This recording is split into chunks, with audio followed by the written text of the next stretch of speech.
dim the lights? No, we just go. Yeah. Okay, can you set it down? All right. Hi, everybody!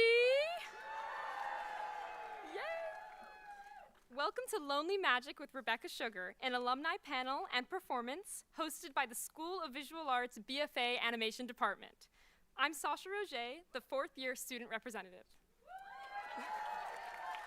I'm Jazz, representing the third-year class. And I'm Trinity, representing the second-year class. We're thrilled to kick off this event with a screening of music videos from Rebecca's new album. Before we begin, we have a couple of housekeeping reminders to share with everyone. Feel free to snap quick pictures during the panel and performance, but please be mindful of the people sitting behind you. A recording of the entire event will be available afterwards, so don't worry about missing anything. Try and live in the moment and just be present by being present and not holding your phones up. Following the screening, we will invite our guests to the stage for a panel and Q&A session. Please be courteous to our guests and your fellow audience members, and keep your questions short and sweet. Last but not least, we hope you all enjoy this super special alumni event with us, both in person and online.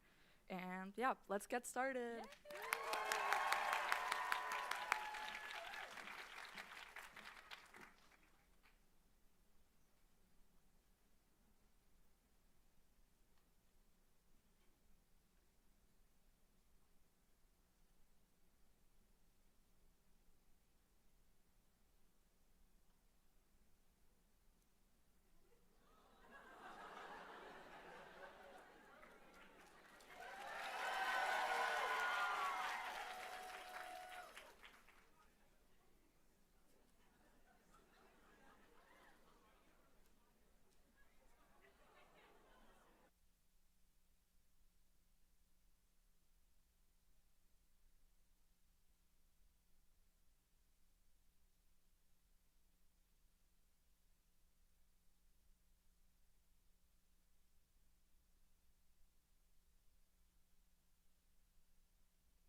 Don't we love tech issues? All right, well, thank you for your patience. So I'm sent up here to entertain you all. How's that? Are you excited? What? The first person in line, raise your hand. Oh, wow, you're so excited. What time did you get here? Oh, okay. Oh. Well, we don't want to encourage, but, you know, thank you for being here so early. Who was the last person in line? I think they're in another theater, actually. Sorry, but they could see hi. There are also online viewers. Hello. So I'm here to buy you some time. But you all got the poster? Yeah. All right. Since you're all here, maybe I should do a runner show of you all. How's that? Since you're part of the team. All right. So you're about to see 2 music videos, and then I will be bringing the guests on stage. We're gonna go over the creative process of these 2 music videos. Yay. And then what else? Sorry, I'm going through the runner show in my head. And then we have another video we're showing that Rebecca's gonna talk about. And then I will have my questions that I have prepared, but throughout this entire talk. And then they actually just told me, can you keep my question short? Because I want to hear from you all. So be prepared, but we also have a couple tips we're going to put on screen. Is raise your hand. Our mic runners will come find you. And then keep it, sorry, what was the second one? What's the second one? One question per person. I know you have a lot you want to share, but just keep it short so we can get through as many people as possible. Last thing is the most important one. Make sure you share your name. Tell us your name, okay? And then, yes, and then whenever you're done with the question, give the microphone back so we can line up the next one, okay? And then we are going to end the event with Rebecca's live performance. That's why we had to delay the opening a little bit later. Just we want to make sure the sound is working, you know. But it's okay. We got it. And then, unfortunately, there's no social event. There's no autograph signing after. As soon as it's over, all the guests are coming out with me while you're all seated. So sorry. Okay. You want my autograph? Well, my office is actually, you all know where I am, right? No one needs my autograph, Josh. Okay, so we're good to go. Are we ready? All right. There we go. Thank you.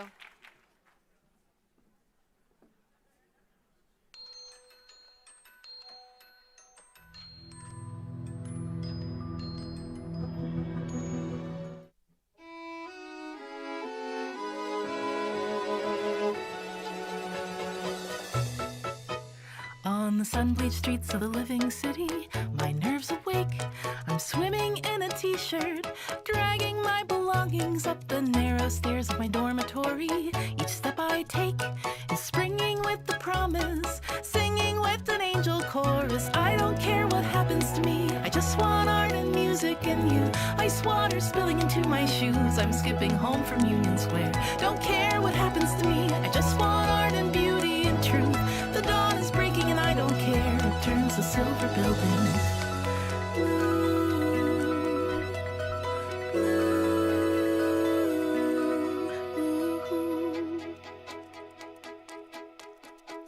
Up the felty steps of the Central Theater, I fall in place, scribbling in the margins, laughing at the most pretentious part. I know what I've always wanted, you're like that too, and nobody can stop us, not what we have already started. I don't care what happens to me, I just want art and music and you. Ice water spilling into my shoes, I'm skipping home from Union Square. Don't care what happens to me, I just want art and beauty and truth. The dawn is breaking and I don't care, it turns the silver buildings blue,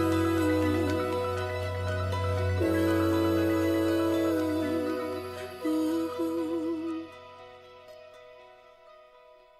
On the crowded street by our small apartment, I say goodbye.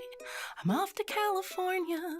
I'm worried I'll get lost in all that sky. I hope that before I know it, you're by my side, brimming with the promise, singing with the angel chorus. I don't care what happens to me, I just want art and music and you. Ice water spilling into my shoes, I'm skipping home from Union Square. I don't care what happens to me, I just want art and music and you. Ice water spilling into my shoes, I'm skipping home from Union Square. I don't care what happens to me, I just want art and beauty and truth. The dawn is breaking and I don't care, it turns to silver buildings.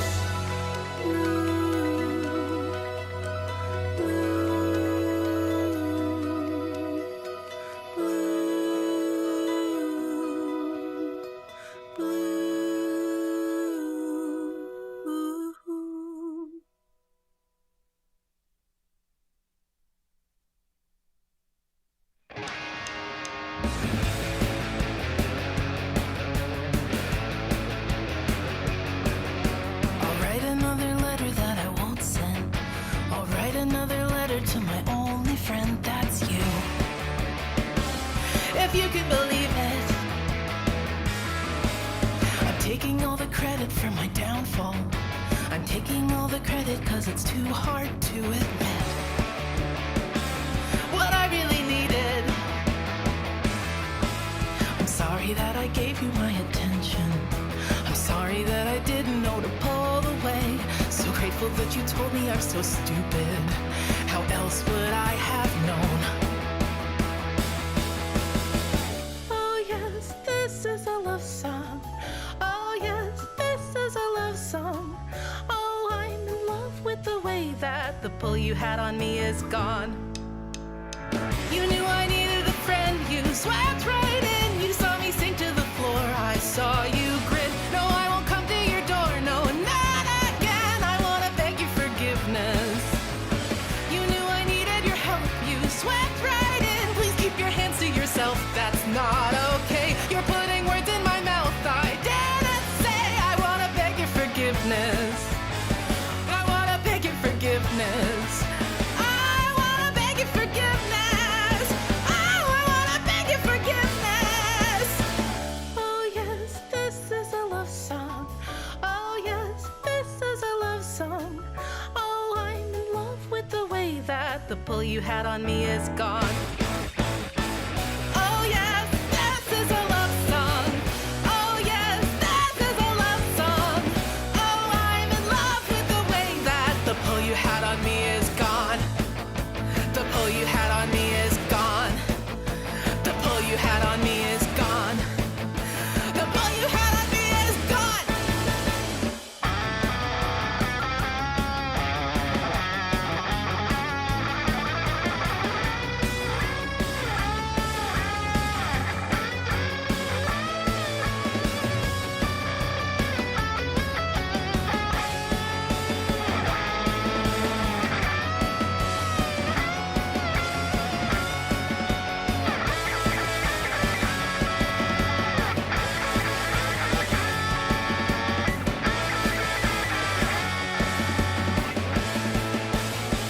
Oh yes, this is a love song.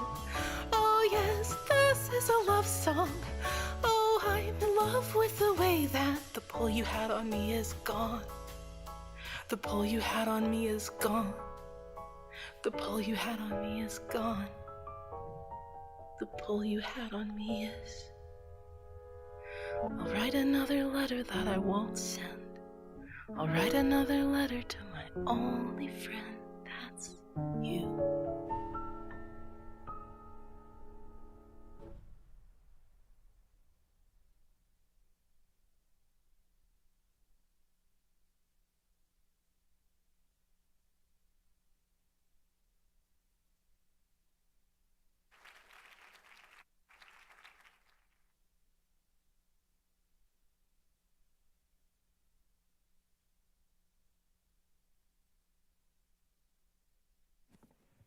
It's me again. All right, so I was like, what's behind me? Well, I'm gonna introduce myself just in case people don't know who I am. There also have friends online. So my name is Hsiang. I'm the chair of BFA Animation at the School of Visual Arts. It's my absolute honor to invite our panelists. They're coming in right now. We have Alex Myung, Rebecca Sugar, Ian Jones-Quartey, and Chris Burns. Thank you.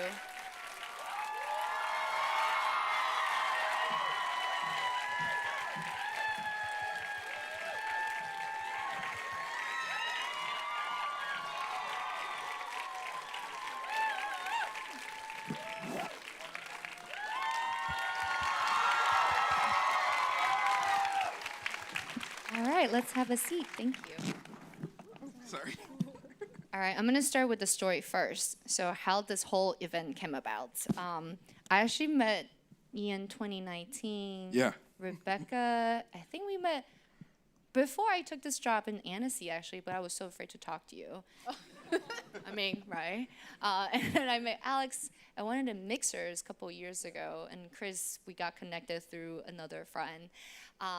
And it's my dream to bring them back to SVA. So when I saw Rebecca and Annecy, Annecy, the film festival and friends, this year, I actually organized the whole thing so I can sit next to you. Oh. I didn't know that. I'm finding this out now. I know.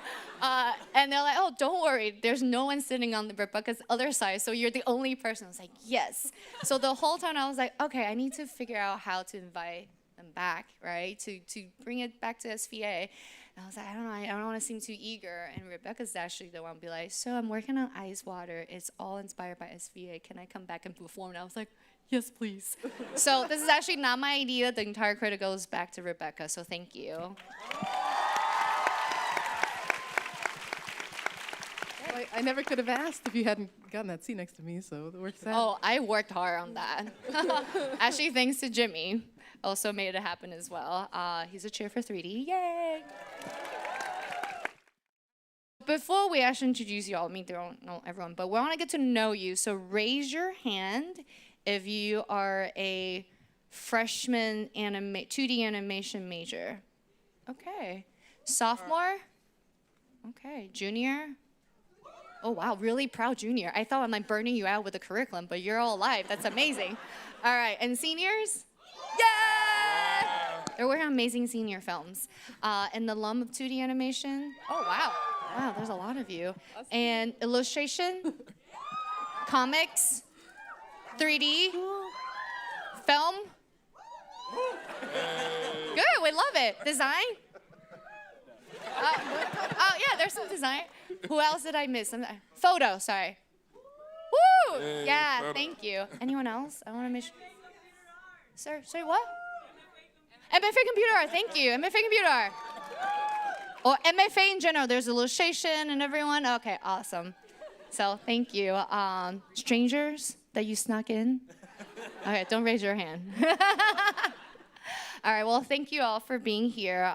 So now we get to know our audience a little bit. So the first question I have you all is, sorry, I have a 17-page document. That's how stressed out I have been. Well, if you can say hello, I'm going to go down from Chris down here to say hello to the audience. And two parts of what led you to come to New York to study at SVA, and how does it feel to be back in SVA on this setting? So if you can start, Chris. Hi, I am Chris Burns. I graduated 2003, it says there, I think, as an animation major. I grew up in New York, and at the time, there was SVA and Cal Arts in terms of animation. I wanted to stay close to home, and I knew an art teacher there, that Don Duga, who used to work here. And he kind of fed me all the advice to come to SVA. And the way I feel, I love coming back here. It's my roots. I learned so much. I got to know a lot of really talented animators in my year, and it feels great to be back here. Thank you. Thank you.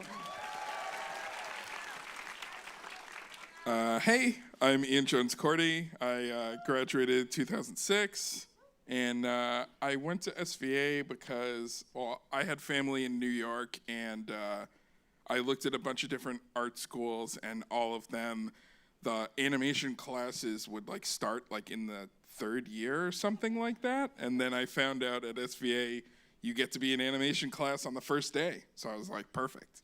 So that's why I ended up here. And I'm super happy to be back. This is like where I met all of the people who inspired me to do animation and made the connections that like lasted me like, I mean, till this day. So I'm so happy to be here. So thanks everybody. Rebecca? Yeah, hi, I'm Rebecca. I graduated in 2009, BFA Animation. It's totally similar reason well, as both of you, I wanted to stay closer to home. I'm from Maryland. And also I wanted to live in the city, and I didn't want to take like a fundamentals year. I wanted to start animating right away, and we could do that at SVA. So I chose a school, and yeah, I'm still collaborating with the people that I met there. I met Ian at SVA. That was a big life-changing event. Sure. Yeah, and it's just great to be back in the city. It feels like this was the first place that I was like really independent and that I felt like an adult, and it still feels like that to step back into the city. Do you feel like an adult? When I'm here, sometimes. I wish more often.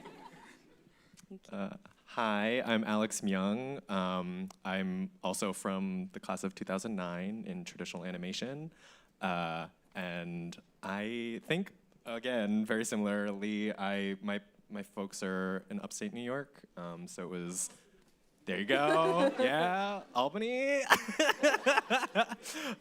Yeah, so it was just nice to be closer to home. But then I think also what drew me to SVA was they had a really good mix of kind of like experimental indie, but also there was a bit more structure. So it wasn't just sort of throwing you into the woods and just kind of being like, fend for yourself. There was a bit of yeah, there was a lot of wisdom in the faculty, so just like collective wisdom, so yeah. Awesome. Sorry, I realized I screwed up something. Sorry, I'm not performing. I forgot my clicker. So I can go over the slide. Because the next one's actually an amazing photo that if Alex can talk a little about the I did SVA send those, days. didn't I? You did. So we credit you. Photos provided by Alex Myung. I did not steal this online. So if you can talk about, these photos, how you met, and what it was like back then. Well, that photo is from orientation day, and I'm trying to look cool by not looking at my parents taking a photo. And that's all my garbage, and I think I still have some of that stuff. And then that was me working on my thesis, yes. I'm really sad. I think a lot of you know how that feels now. And then this was us at the honor. Was this the honors? Like Graduate reception? Yeah, reception, yeah. Yeah, and it was just, I don't know. Yeah, I really loved that photo, and it made it into one of the We videos. snuck it into one of the illustrations on a cork board. Yeah. Rebecca, do you remember how you met every single one of them? Every panelist here? How, like Sure. specific memory. Yeah, well, Chris, I remember, I was interning at Augenblick, and so you were there, I believe, at the time that I was there for a bit. that I was interning. And then Ian was the TA in my freshman animation class. That's when we met. You were working on your senior thesis. That's right. And I mean, we didn't start dating until a few years later. But I was like just watching you work on your thesis film and just totally amazed by how you animated. And then we kept orbiting each other, but I don't think we were ever in the same, were we ever in the same class? No, we were different blocks. But I remember like you were working on your thesis film. We were all kind of intermingling, trying to get our films done. Yeah. And then at the Dusties, there's a reveal in your film. And the person in front of me just audibly gasped like It when was they my were mom. watching. It was my And I mom. was like, I was so touched. I was like, what more could you want from someone watching your gosh. film? I was just like, Oh, oh, goodness. your film works so well. And I was just so amazed by the animation you were doing, and just how you were, the shot of the water coming, like, was just so amazing, and the way that the hair moved in the water. I mean, it was, you're just really doing your own thing. It was so exciting. Yeah, so I've just been in awe of everyone's animation for years and years and years on this panel. That's awesome. And how do you stay connected throughout? Like, you already formed this friendship while you're SVA, and then you stay connected because, you know, Chris, you're still in East Coast, and now most of you are in California. What's his strategy in terms of staying connected? Well, I've worked with Ian in the past on a video game that, from his IP, OKKO, Let's Play Here. Awesome show. Incredible show. And Ian was, you know, gracious enough to let our studio, the one I run, do the cinematics for his video game, which was, you know, a huge honor being this kind of tiny studio. But, you know, Ian was gracious enough. So we've, you know, periodically stay in contact. I'll email him every now and again, see how everything's going on that side of the industry. And that's, yeah, just kind of friendly. Yeah, when we were starting this project, we knew we wanted to do multiple music videos, and you guys were really busy with Ice Water, and so we were coming up with a plan to do This Is a Love Song, and I immediately thought of Chris because we had worked together on the OKKO video game, and so it's just like keeping those connections, you know, basically just comes from, you know, doing the work and knowing the people who can do the work, and it's great to keep those connections alive, yeah. And you two are already working on Ice Water, so you already figured out this team for that one music video? Yeah, I think, gosh, we got started like really early because I knew it was going to be pretty ambitious. Yeah, you messaged me right after Spiral Bound released, and you were like, I think for the next one, I want to do like a music video, because you had worked with Hori-san on like the little tiny animation loops. Yes, yeah. And you had wanted to do something a little bit larger. So, and then we kind of like didn't talk about it for a bit, and then like you just like hit me up, and you were like, hey, like I think we're gonna do it. And so it's been like a year and a half ago, maybe. Yeah. Like last summer. Well, because Alex had been doing independent films while I had gone deep into the commercial animation route, and so here I was like, I want to do something independent. So, and the loop I had done for the first album was very simple, and this was like, you know, I want to really have like full color and compositing, and we had been doing backgrounds. Alex had done backgrounds for Steven Universe Future. Yeah. So thank you. So yeah, we'd been working together as well, and it's interesting too. I'm gonna start telling your story, but like we had this forking path where I had gone into animation and Alex had gone into fashion. Oh yeah, yeah. And then later, you had been visiting LA, and it was sort of like, is there a path back into animation? Yeah, and I was like, yeah, you can, whatever you want to do, because you're really, really good. And so yeah, that's how you ended up doing backgrounds. And but I knew that, you know, I knew your independent films, and then also I wanted to come up with the fashion for these angels, that's not something I know about. That's something you really know about. So that was a really fun collaboration. Yeah, I feel like, because I was also at Augenblick, so we actually must have been working all at the same time. Yeah, and I was there for a that. bit. Yeah. And then you left for California, and we were like kind of just starting to build like a friendship, and I was very sad. Oh. And then I think in like 2018, 2018, I think we were out in California, and we met up, and friendship continues and collaboration. I'm going to time travel a little bit and Rebecca actually share the thesis film. Have you seen it? So do you want to see it? Okay. I mean, just, you know, vibe check. All right, we're going to watch the thesis film together for Rebecca.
This is 106.1 KFBG, Kafubaga, the only station for your generation.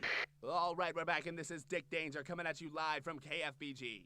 We're giving out free hot dogs all day right here at the studio, so come on by, grab some hot dogs, catch some tunes, and hang out with your favorite DJ, Dick Danger.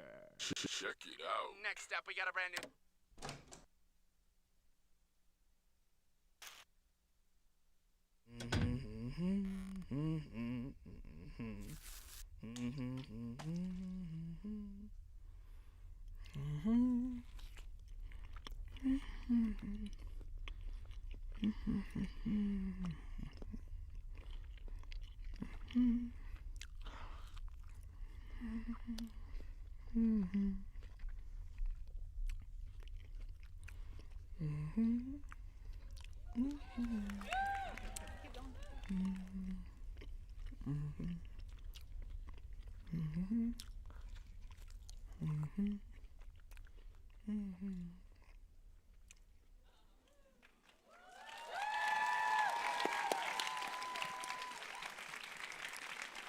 How does it feel watching? When was the last time you saw this film that you made? Oh, well, I put Kinda it up. recently, Yeah, yeah. kind of recently. I just had it, and when I was putting a bunch of the music online, like I had this high quality file. Couldn't even put a file like that on YouTube when I graduated in 2009. So there's this really low res version that has like circulated online, and I was like, oh, I should put this up. So I just sort of threw it online. That's when I saw it again. But this is the first time I've seen it. There's two voices in this film, Ian and Peyton. That's right. So I have not seen it with the whole cast present since it aired. Also, the version that aired at the Dusties, there was like a exporting issue where it was all crunchy. It was bad. So it's never. This is the first time it's like screened properly at SVA. I'm still upset about that. Well, BFA Animation student, it won't happen to us. Don't worry. It's healing that it like. Yeah, it's good. It's the right file. I actually have a question for Ian. Like, you also worked on Yeah. this, right? So Yeah, I can you did. talk about that process and your process working with Rebecca? Because you already graduated years. Yeah, but I think so basically what happened is because you were planning on how you're going to get it done and stuff, and I had been working in the industry. Well, I had been working for World Leaders Entertainment, which is gone now, but we were doing Venture Brothers and a bunch of other shows, and I think at that point I started to realize, how you organize the pipeline has a big influence over how the thing is made. So I remember we talked about like organizing the pipeline, making all the shots, scheduling all the times we were gonna do it, and like working like a solid 8 hours every day instead of like working hard and burning yourself out. And then I ended up doing the voice for the main guy. That's obviously me. Yeah, and I did the humming, which you wrote that song. And what else did I do? You inked a lot of I the. inked a lot. You inked the bodies, and I'd do the faces for a chunk of the Yes, shot. yeah. I would ink a bunch of the bodies, and then I animated like 2 or 3 shots there, like the one where he gets set down and walks towards the door. But yeah, that was really fun. We really collaborated on that. And at the same time, I was doing like a independent YouTube series called Knock Force. And and actually Rebecca designed a lot of the characters. We would have side characters every time, and you designed a bunch of the side characters. That's And our trade. I'd Yeah. help with Knock Force, and you helped with my faces. And yeah, you did a bunch of backgrounds for that too. So yeah, it was fun. It was fun working on it. Oh, and the void that he goes into. What was that? It was black? It's a paint texture. I did a really chunky paint texture, and I shot it on the lunchbox, and then I like took that file, and I just looped it. Yeah, it was like a really like chunky 240p like file. Yes. The loop. And actually in OKKO, there's an episode called like Your World is an Illusion, where I actually found that file, and it's in the. It's the void. Yeah, it's a void in that episode. Yeah. But you'd never be able to know, and I never told anybody at Cartoon Network, so Yeah. that's fine. Legally, it's in there, so yeah. I don't know how you feel, but I feel like I'm sitting in their living room just like listening to their talk. It's really amazing, so thank you. I do have one question before I move on to Chris, actually for Rebecca, is you and Ian, you know, you met at SVA, you work together, you share your personal and professional life together. How do you maintain that? Because it's, you know, you easily influence each other and inspire each other. Can you talk a little bit about that? Let's see. That's, you know, Yeah. it's challenging, but it's wonderful. It's very much what the album is about, is the arc of trying to have that balance. Hill to Die On is really about that. Yeah, it's the tricky part is that we connected over how much we love doing this work. So you can't really take that out of, it can't be like we're gonna compartmentalize work and life. They really blend together. And then I think it's extra hard when they're blending together with the kind of commercial work that you don't have complete control over, because now it's like there's a third party, you know, having an influence over the thing that is also like a big part of your life and your relationship. But we survived. Yeah. So we made a lot of, there were a lot of like agreements and boundaries we made. Like when we were working on the pilots for Steven Universe and OKKO at the same time, and we were helping each other, you know, do the storyboards, and we were sounding boards for each other. And one of our agreements was like, oh, whichever one gets made, we'll both work on it, and we'll make creative space for the other person within the project. And that definitely happened because I ended up, you know, working on Steven Universe, but then you made a lot of space for my ideas. And then when I ended up working on OKKO, I made a lot of time to, like, you know, double check things with you, story ideas, and, you know, I made that, you know, you were really busy at that point, but I made that space, so. that was one of the hardest things, was that I couldn't leave to go work on KO with you, because I was still running Steven, and we were running Steven together, and then we were both showrunners at the same time, and both those were like two very different challenges. We went from seeing each other 100% of the time to being really separated because we were working on our own projects. But yeah, I got to do the ending theme for OKKO, which was great to get to contribute. We're married also, I should probably say that. Oh, yeah. Yes. I think we know that, right? Okay, good. Just so y'all know what we're talking about. But but actually, that was really funny. That was funny because we got engaged partway through Steven, but we were so busy working on the show. And then Ruby and Sapphire are the characters based on us and our relationship. So we were like, well, now the characters have to get engaged. So they got engaged, and the cartoons got married before we did, because we were so busy that we did not have time. No. So yeah, that says a lot. Well, congratulations. This is an amazing, successful couple. But I also love the fact that you say you have to verbally acknowledge and then, you know, figure out how to work together. And thank you for sharing.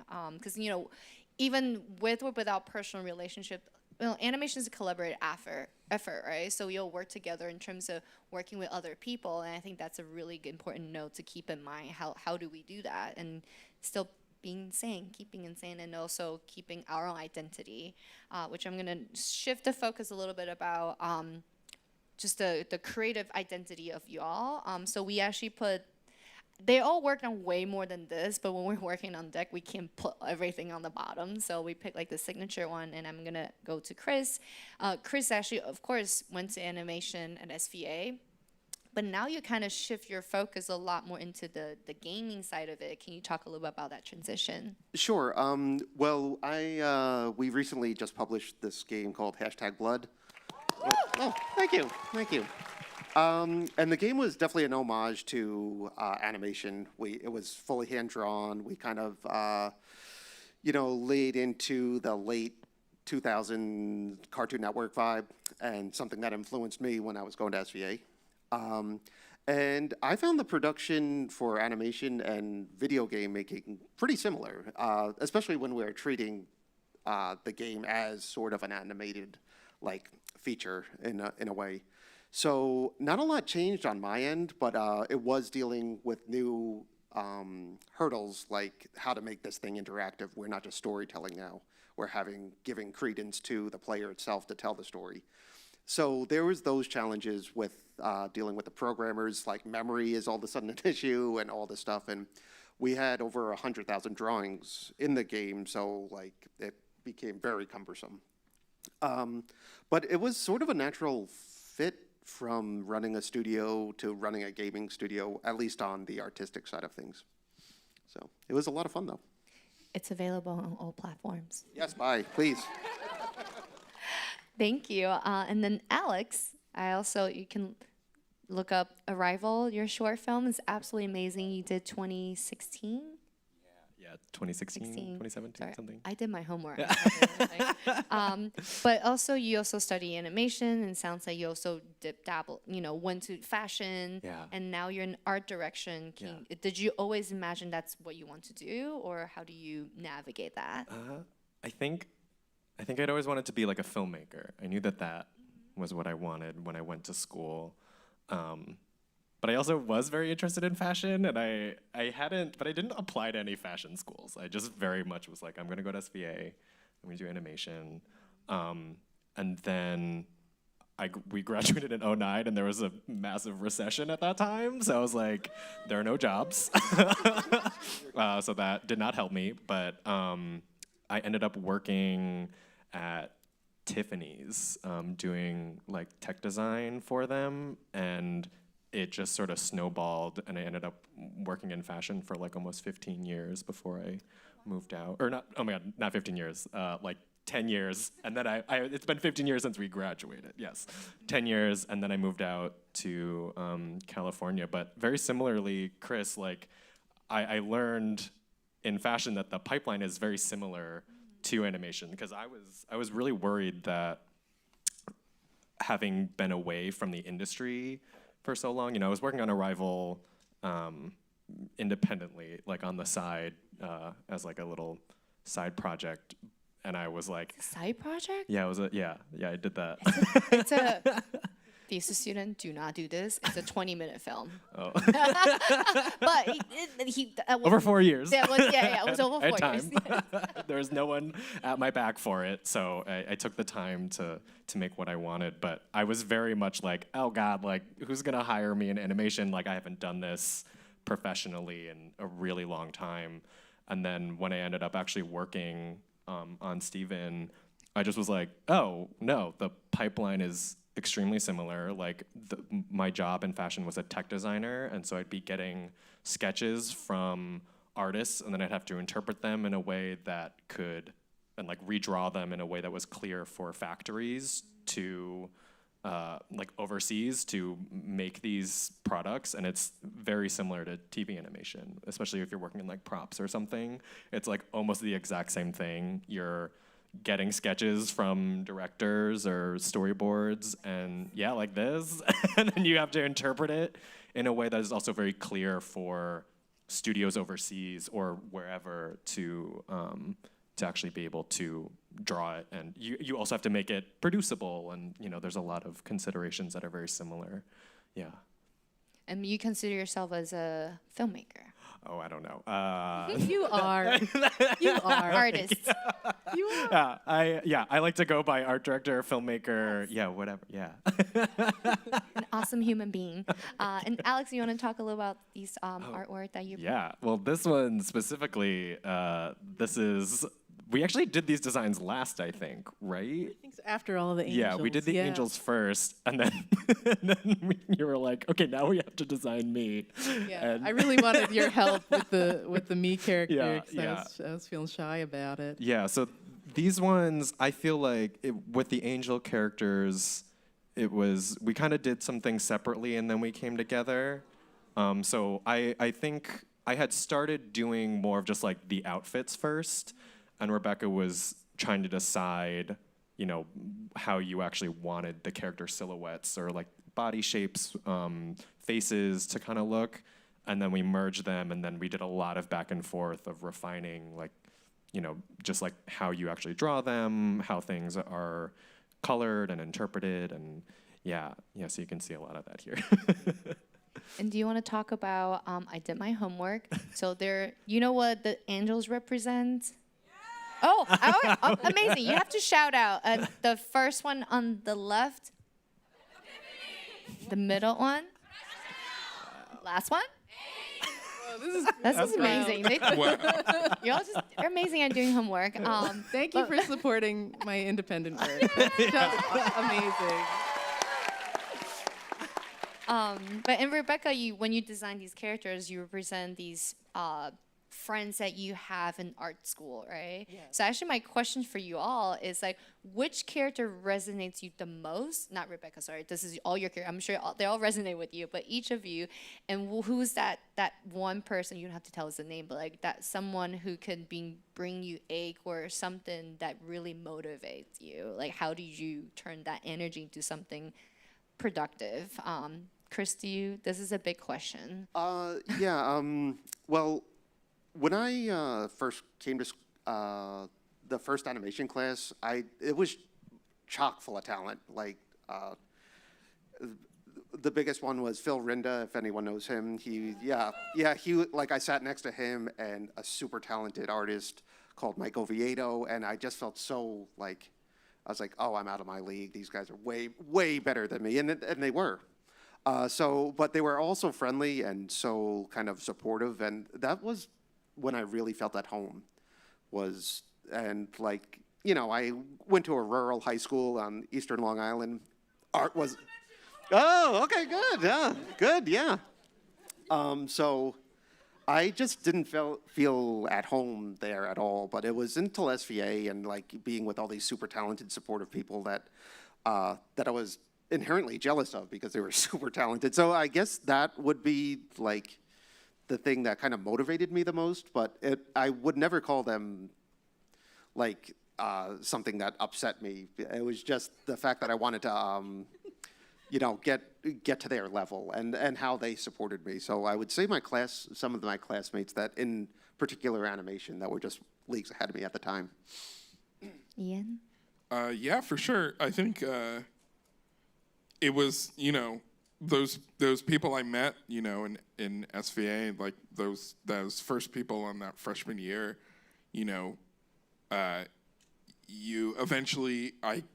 created a core group of people who we were constantly inspiring each other, but then we were also calling each other out and challenging each other, and that was also really fun, and we got to be, you know, the sort of like inspirational engine for each other. And, you know, we had like our arguments and like there were like people who would challenge other people, you know, and that was also really fun. But then looking back on it, it's like, you know, you start to see everybody's strengths as well. And then as the years go by, you sort of realize like, oh, I can call on those people and like, you know, you can notice their strengths and, you know, just, you know, everyone from that group I've gotten to in some way since graduating work with again, and I feel really lucky that I got to do that. Alex? I also have to say, we really thought one of them is you. Is it? I actually don't.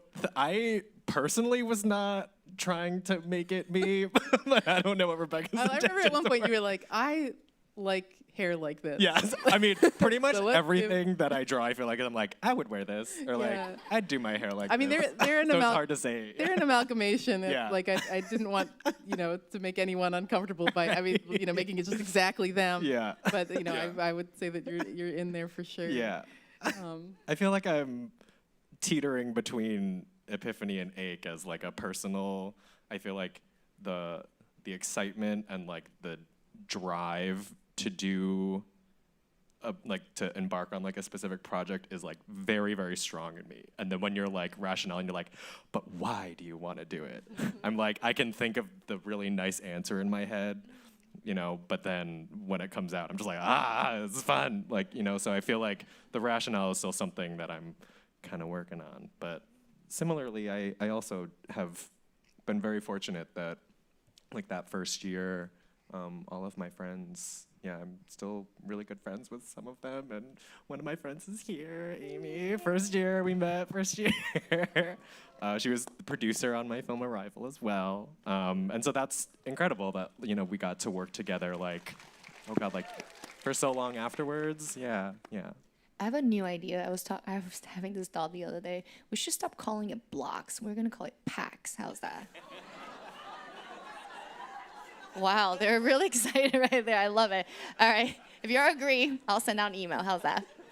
All right, well, thank you. Do you want to talk anything about these angels, Rebecca? Sure. I mean, they're all, like, I have many friends who kind of were one of, that built these archetypes in my mind. There was a moment, we had a really tough teacher first year, and then animation class later we had a much nicer teacher. So me and some friends, some of whom are here, made a pact with each other to just be totally brutal with each other, like just tear each other's work apart, because we knew that we weren't going to get that from our teacher. And so I think that I'm grateful for that. One of those people who's not here with me has continued to give me shit for the next 15 years. Yeah. Well, and you, but also several, multiple people. It's like we keep each other on our toes, and that's really inspiring. And then there's some inspiration too from my high school art class. My friend from high school art class, who we're still in touch. So my friends from high school art class. It's just, I don't know if I ever really was able to connect with people that weren't my art friends, because that was like my only avenue to really express myself, especially when I was younger.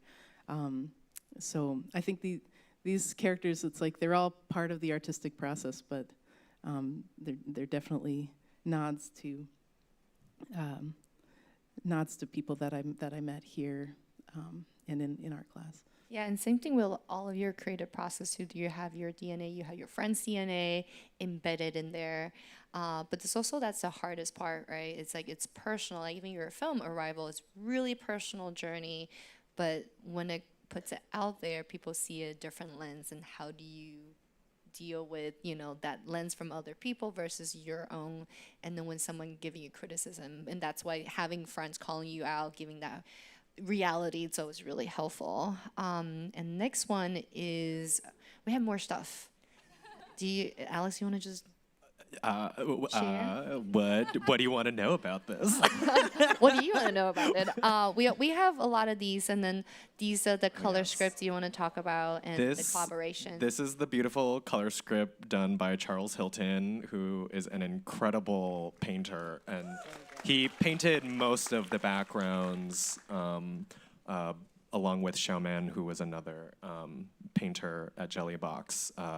But Charles Hilton did this incredible color script, and it was really, really great working with him and you together so closely, because Charles was also on Steven, and that's where I met him on Future.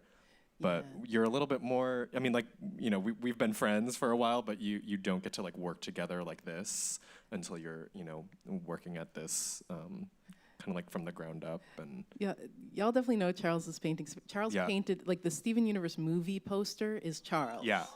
And that was actually, there was this moment with me and Charles, because we got a huge amount of just a microscope on this movie poster, because they it's a whole thing. They really wanted it to be a certain way, and I was just they wanted a totally different team to make it. And I was just like, it's got to be our artists, it's got to be our team. These Steven characters are deceptively difficult to draw. You can't just hand it out. You really need to keep it in the family. And that was this massive fight to just let us do. I'm like, please, I'm just asking you to let us do the work. We want to do it. And Charles had done this gorgeous painting, and it's they weren't sure about the clouds and all this. And I was in his office just don't worry, Charles. I'm gonna protect your beautiful painting. And so anyway, to get to do an independent project, I was we're free. We're not. Let's just do something beautiful, and nobody will tell us no. And so we got to work on this. And what's amazing working with everyone here, and with to speak for Charles since he's not here. And also the producer of the album, Jeff Ball, this is true for him as well. It's everybody, we were all coming at this, and myself included, through storytelling. And so when Charles was doing the color script, he's like, the blue is the story of this song. And so he wanted to put blue like as this sort of emergent feeling that was happening at these certain points in the song, and he tracked it, and he finds it, where does it appear in New York, where does it appear in California, where does it appear on the characters. It was really thoughtful. And then, Jeff Ball also, when he was producing the album, all the instrumentation and how it changes over the course of the song, we were trying to track arcs the way we would track them, in a story or even in a season, like just really coming at it from a character and story perspective. And you also with the designs, and we'll get to the video we did together, but that one too. Yeah, so it was, I think I had been approaching my first album, I just wanted to like write folk songs, and I was not using my TV animation story mind. And then I was like, what if I just do, what if we just treat this the way that I would treat an arc of the show, but I'll just try to tell my story. And then I feel like once that clicked, we just hit the ground running, doing what we all know how to do, have learned how to do. And those, go ahead. Oh, I was gonna say it was really great getting to work on a project also where you were kind of just, you were like, here's what I want to do. Here is general, like you were working on the boards, you had this idea of like how the narrative was gonna go, but then you kind of gave us a little bit of like free range to really make it look how we looked. We knew we wanted to do like a 2000s like anime show, and it was really great because we got to really look at backgrounds that we loved, different artists that we loved, and yeah, hopefully that comes through. Absolutely. Talking about collaborative effort, this is the credits for Ice Water, and the ones we highlighted in blue, important blue, are our alum, and we actually have someone.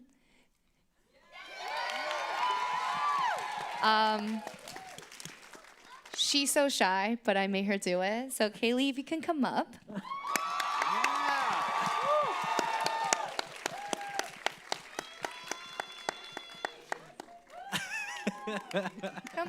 Come here.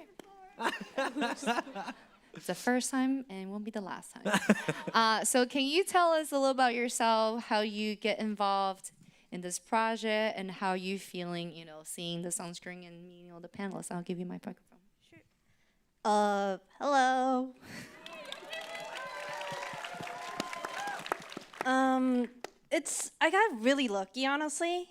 My voice sounds really weird coming out of the microphone.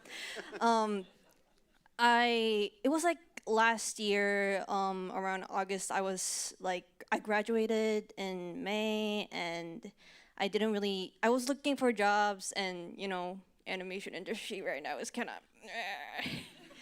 and then I saw a Twitter post by Jean from Jellybox, who was just looking for like a temporary cleanup artist for a Flash animation trailer they were working on for, I think it was Grapple Dogs, yeah. And I was like, here's my reel. I doubt that I'll get it, and then he's like, I'll DM you. And that's how I started working with Jellybox. And then I finished the trailer. They're like, do you want to work on the animation guild chores? I'm like, okay. And then I was like, this is going very well. They were very, very kind to me and very supportive. And then at the end of last year, Sean Aitchison, who is our producer, messaged me to be like, we have this project coming up. Do you want to work on it? He sends me the boards, and I'm like, ah. So yeah, that's how I got to work on it. It was honestly a really big honor to work with you guys, because I've been looking at you guys' work since like high school, and then it's kind of crazy, yeah.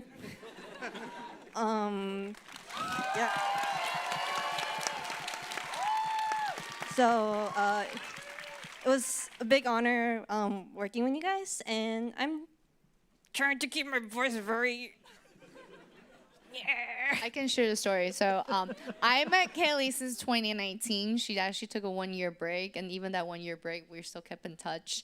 And she's the one who really, really helped me to find my footing in BFA Animation, because I'm not, I'm not an animator. But you all told me, and Kaylee was really one of them, really important in my career. And when Rebecca texted me, it was like, hey, I found out some recent alum worked on it. Can Kaylee be on the panel? I was like, you might murder Kaylee by putting her on stage for like a whole time. So I was like, let me see what I could do. So I convinced her literally an hour before you all came in. Like, can we do it? Can we please do it? So thank you, Kaylee. I think I did an okay job, right? All right. I wanted to give this to you guys. Well, so you also learn, stay connected, be online, say yes, work on a lot of stuff, and that's Kaylee. So thank you, Kaylee.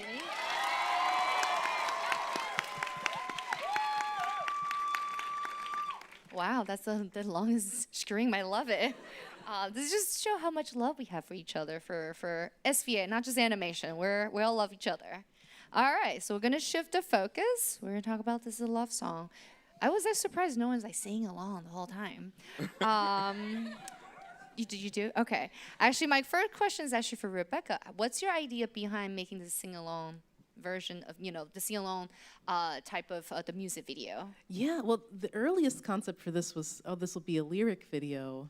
So we kind of started lyrics first, and then it just got more and more ambitious until it was really just a music video at that point. So yeah, that was the beginning, and we just kept having more ideas for it. Before we talk about design, music has been a huge influence in your life. And can you tell us, because I feel like a lot of the songs you have, it's all come from personal, a lot of personal stories. Can you tell us, how you navigate, how you not get inspiration, but how do you grab all these moments in your life and then come up and sit down and make a song out of it? This one is unique because there's a piece of it that I wrote at the time that I was in this very difficult situation, and then I returned to that later as I was putting the album together, and I built that out into a full song with my ability to reflect on what that had been, and then I wasn't sure if I wanted to include it. Sometimes if there's a song where it scares me a little to finish it and share it, I'm like, well, I probably should, because that means that there's something honest enough here that it's challenging me. And this was there are a few songs on this album that were like that, but this one was really like that. And it's very honestly very difficult to make. Also, I don't raise my voice ever, so I had to actually learn how to scream in order to do the song. And I worked with a coach because I didn't know how to do it, and it was really felt good to learn how to do that. Let it out. That's good. When we have this character design from Ian, so Ian, if you don't mind, tell us a little bit about your creative process, because you actually took on a lot of different roles for this music video. I don't remember where the idea of doing like the different character design came from. What was that? How did we arrive there? I think the designs were really complex for Ice Water. That's right. And the initial, honestly, originally with Ice Water, we thought they would be a series of basically stills. We didn't anticipate having the angels move so much, and we probably would have made them. Yeah, they would have been a lot easier. This was going to have more motion. We were inspired by like the end sequence from Paradise Kiss, which has this beautiful Amaishi animation. Yeah. And then also, so you were the person encouraging me to make a video for this song, which I wasn't inclined to do. Because originally you weren't going to make a video for this, and I said, I really think This Is a Love Song should be the other video on the album. Yeah, and I was like, no, I was like, I want to do an Ice Water video because that song makes me feel good. I don't want to do a This Is a Love Song video because that song makes me feel bad. So you were like, if you want a video. Yeah, I was like, if you want it, you have to make it. Yeah. And then but then I ended up, like, I couldn't stand it, and then I ended up boarding the whole thing. Yeah, you ended up boarding on it too. I wanted it to be more in your wheelhouse design-wise and everything. And then also you and and Chris were the ones that were in touch. So yeah, so I wanted to make something that I think fit a little more into what Exit 73 has done, and we had those beautiful designs that Alex had done. So I kind of just took a spin on the character designs and sort of turned them into something that was like a kind of cuter chibi version. And I think it worked out because the song is, you know, it is like not a, it's not a happy song. It's kind of like an angsty song, but having the characters be like small and cute, I think, kind of gives you that like friction. That was really fun. I think too that this song is sort of firmly set in LA times for me, like a really, really difficult period of running the show, but Chris brought the New York energy back into it. Thank you. I feel like I feel like the way that your look is so East Coast New York to me, it sends me right back to being here, and so I'm glad that that's present in the video. Yeah. It's actually perfect timing. Where actually Chris gave us 3 different videos about the process on the animation side. So let me know where I can cue the next one if you want to just talk over that. Yeah. Sure. So, you know, I had the luxury of hearing the song firsthand when they sent me the MP4, and the second I heard it, I was like, well, I'm doing this traditional. There was just something about how genuine and kind of soulful the song was, that any kind of cheat that you would pull off as an animation studio, you know, puppeting or, not that that's a cheat, but like the song demanded to be animated traditionally, in my opinion. So I knew right away that that's what we were gonna do, like from the first chord, pretty much. And it was such a touching song, so I was like, I want the art to sort of reflect the mood that, you know, was given to me. So as we talked about, I've worked with Ian in the past, and honestly, Ian and Rebecca's style has influenced most of my animation, even though I'm a little older than them. Watching them and kind of the Cartoon Network kind of style, and I think it's called CalArt style, though. Yeah. Though everyone there was SVA. All the SVA people. Yes. I've avoided a lot of arguments with that, but I resigned that. That's considered that. So We like all schools. It's okay. Yes. We're all yes, in exactly. it together. So yeah, I approached it from a traditional way for sure. Everything's hand drawn. I wanted it to feel super inky. I did all the animation and all the backgrounds, so I ended up painting a bunch of texture and watercolors, like, you know, in real life, I guess, and scanning those in and using the textures to kind of multiply on top of the backgrounds. I wanted a real kind of chunky line to make it feel like ink. And then my business partner, Bob Fox, took that all together, composited it, and made it look the way it looks now. So, yeah, it was a small team, but I'm really happy with it. And I thank you so much for letting me Of course. take a stab at it. Yeah, no, it's perfect. No, thank you. This is awesome, and thank you for sharing this creative process.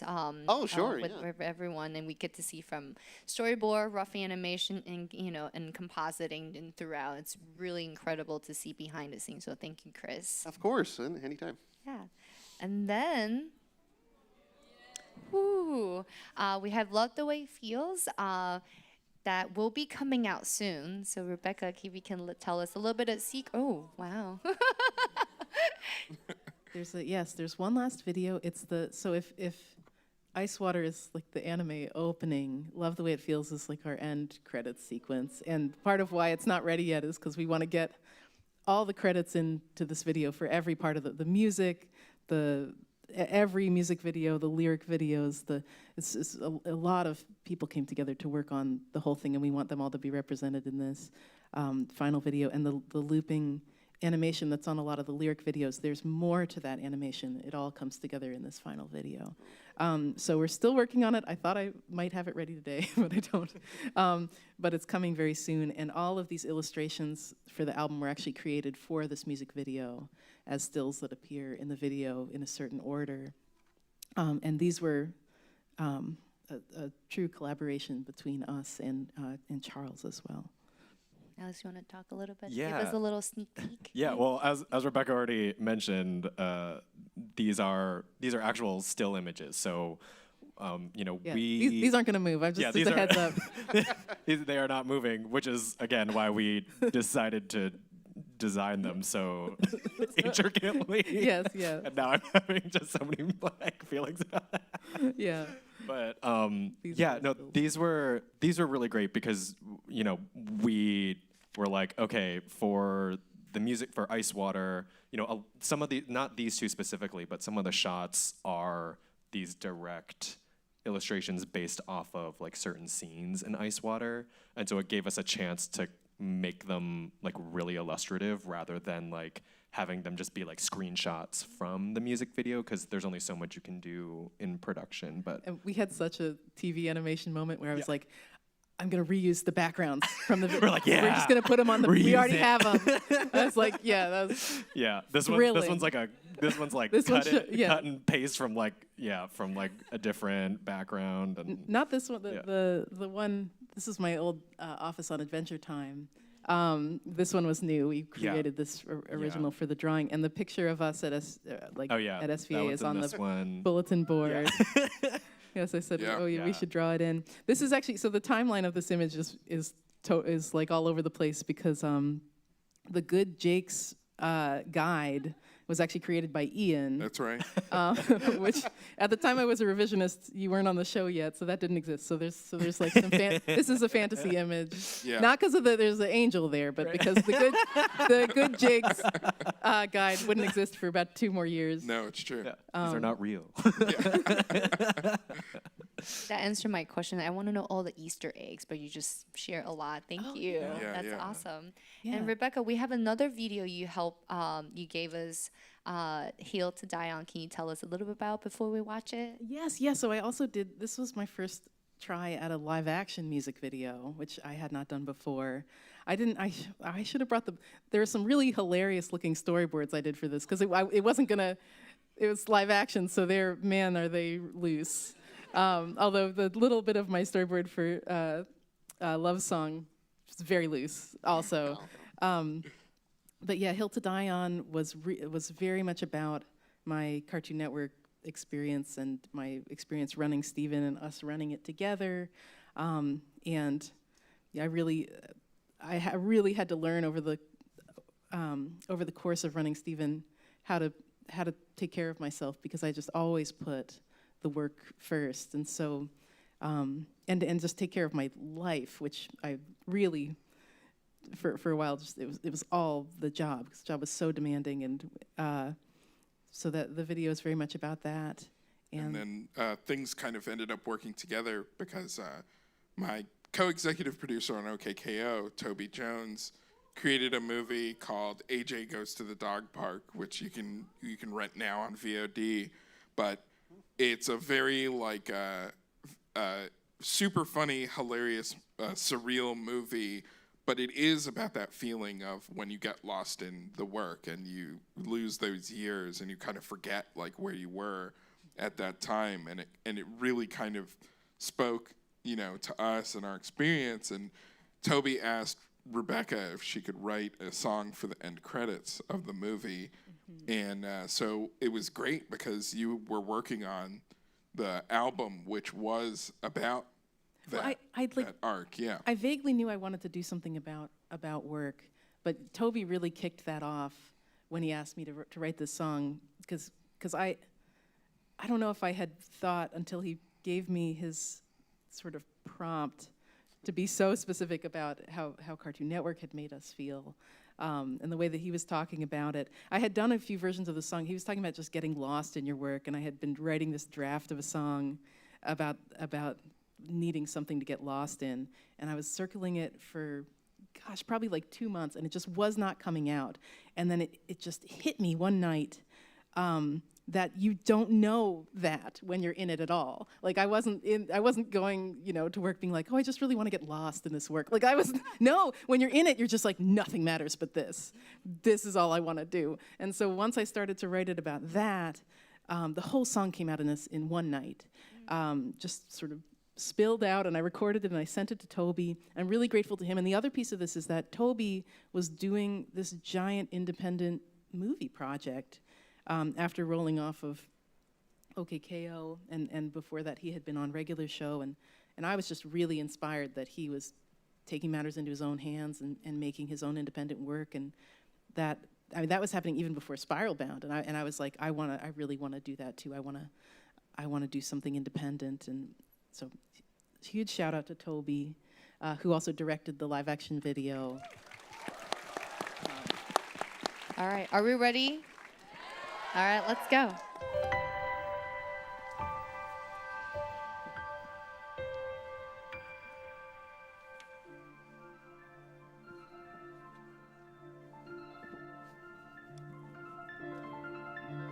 Call it an obsession, but I call it a calling. I'm flying, I'm falling, I know that I'm right.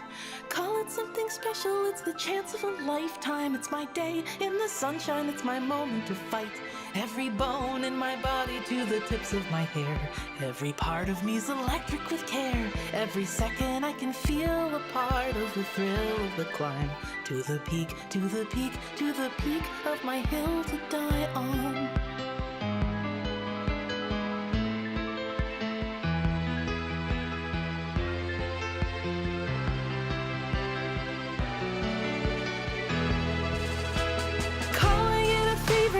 Reach it together in the heat of the fever. I'll make you a believer. Nothing could be better than the top of that mountain, where there's fame and there's glory and the power of story. You and I can make it. I'll be holding your hand. Sweet luck that somehow you understand my love. Oh, how your bright eyes sparkle with the thrill of the climb. To the peak, to the peak, to the peak of that hill to die on.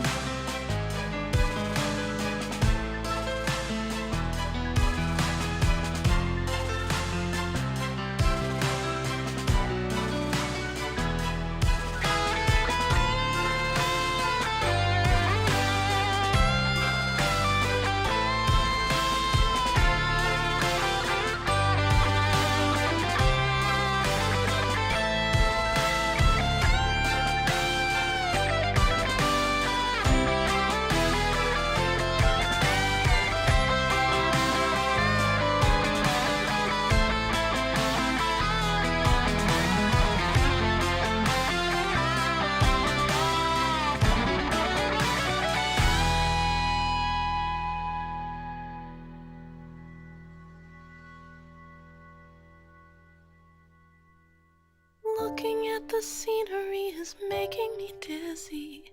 The atmosphere is thin. Did I win, my love? And how your bright eyes sparkle with the thrill of the climb.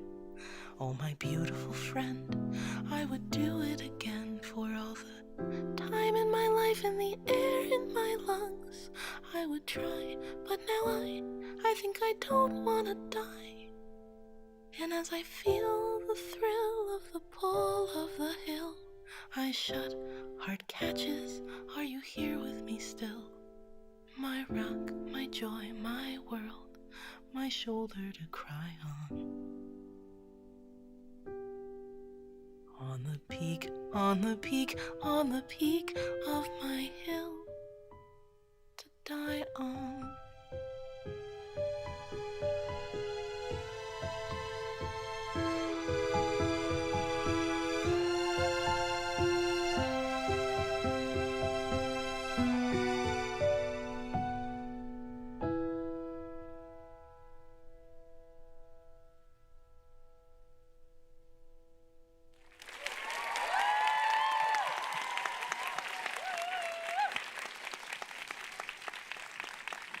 Isn't it amazing? Should we see more live action from these people? Yes. Thank you. So I'm going to ask 2 more questions, hopefully 2.5, if you can bear with me. And then we're going to open up Q&A because I have like 3 pages of all my questions, but they want to hear from you. The first one's a little bit tough one, actually. And this is actually a concept that my team and I have been trying to work hard. You're overachievers. Yes. Yeah, we own it, right? And we're all perfectionists. And it's really hard to make mistakes, and it's also really hard to finish your film. So I think this is a concept my team and I have been trying to really tackle in terms of learn from mistakes.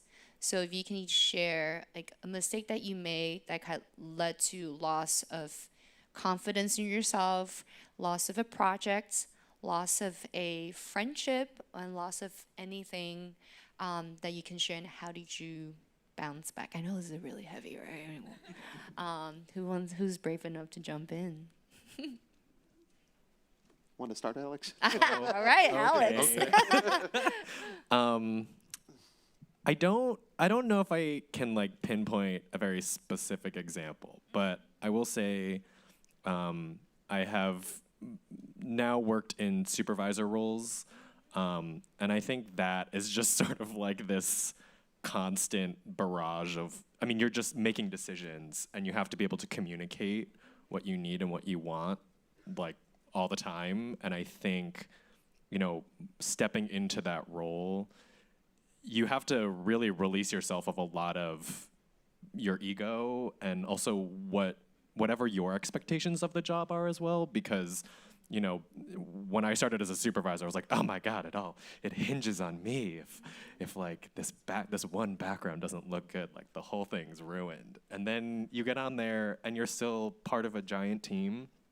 There are 1,000 people above you still that have a lot of decisions that they have to make that are beyond your control, and you have to be able to compromise and work with that. But also there are certain things that you do that are kind of like your hill to die on, that you're like, no, this is like really important. And also, you know, especially if it's something that affects production, or if it's, you're like, my team needs help and like this is too many things or whatever, you also have to be able to communicate that. And, you know, if it's your first time doing it, you're gonna stumble a lot. I think you learn on the way, like, what's a really healthy way to ask for what you want within the confines of what the production needs, because it's also not yours, you know? I mean, you know, on different TV shows, you're working for other showrunners' ideas, and you have to be able to, you know, kind of step outside of yourself a little bit. And so I think maybe that is something that I have learned over the years. Continue to learn, I'm sure. Yeah, right? Continue to learn, yeah. Thank you. Ian? Oh yeah, I thought of one. This is a very like in the weeds technical animation mistake, but when I worked on season 2 of the Venture Brothers, that was here in New York, I was doing season 3 actually. I was doing animation direction, and it was like the first time I had done something like that. And animation direction, by which I mean we were directing the animation on X sheets, you know? So it was like, you know, every column was one frame, and basically you kind of just dictated the action that was happening.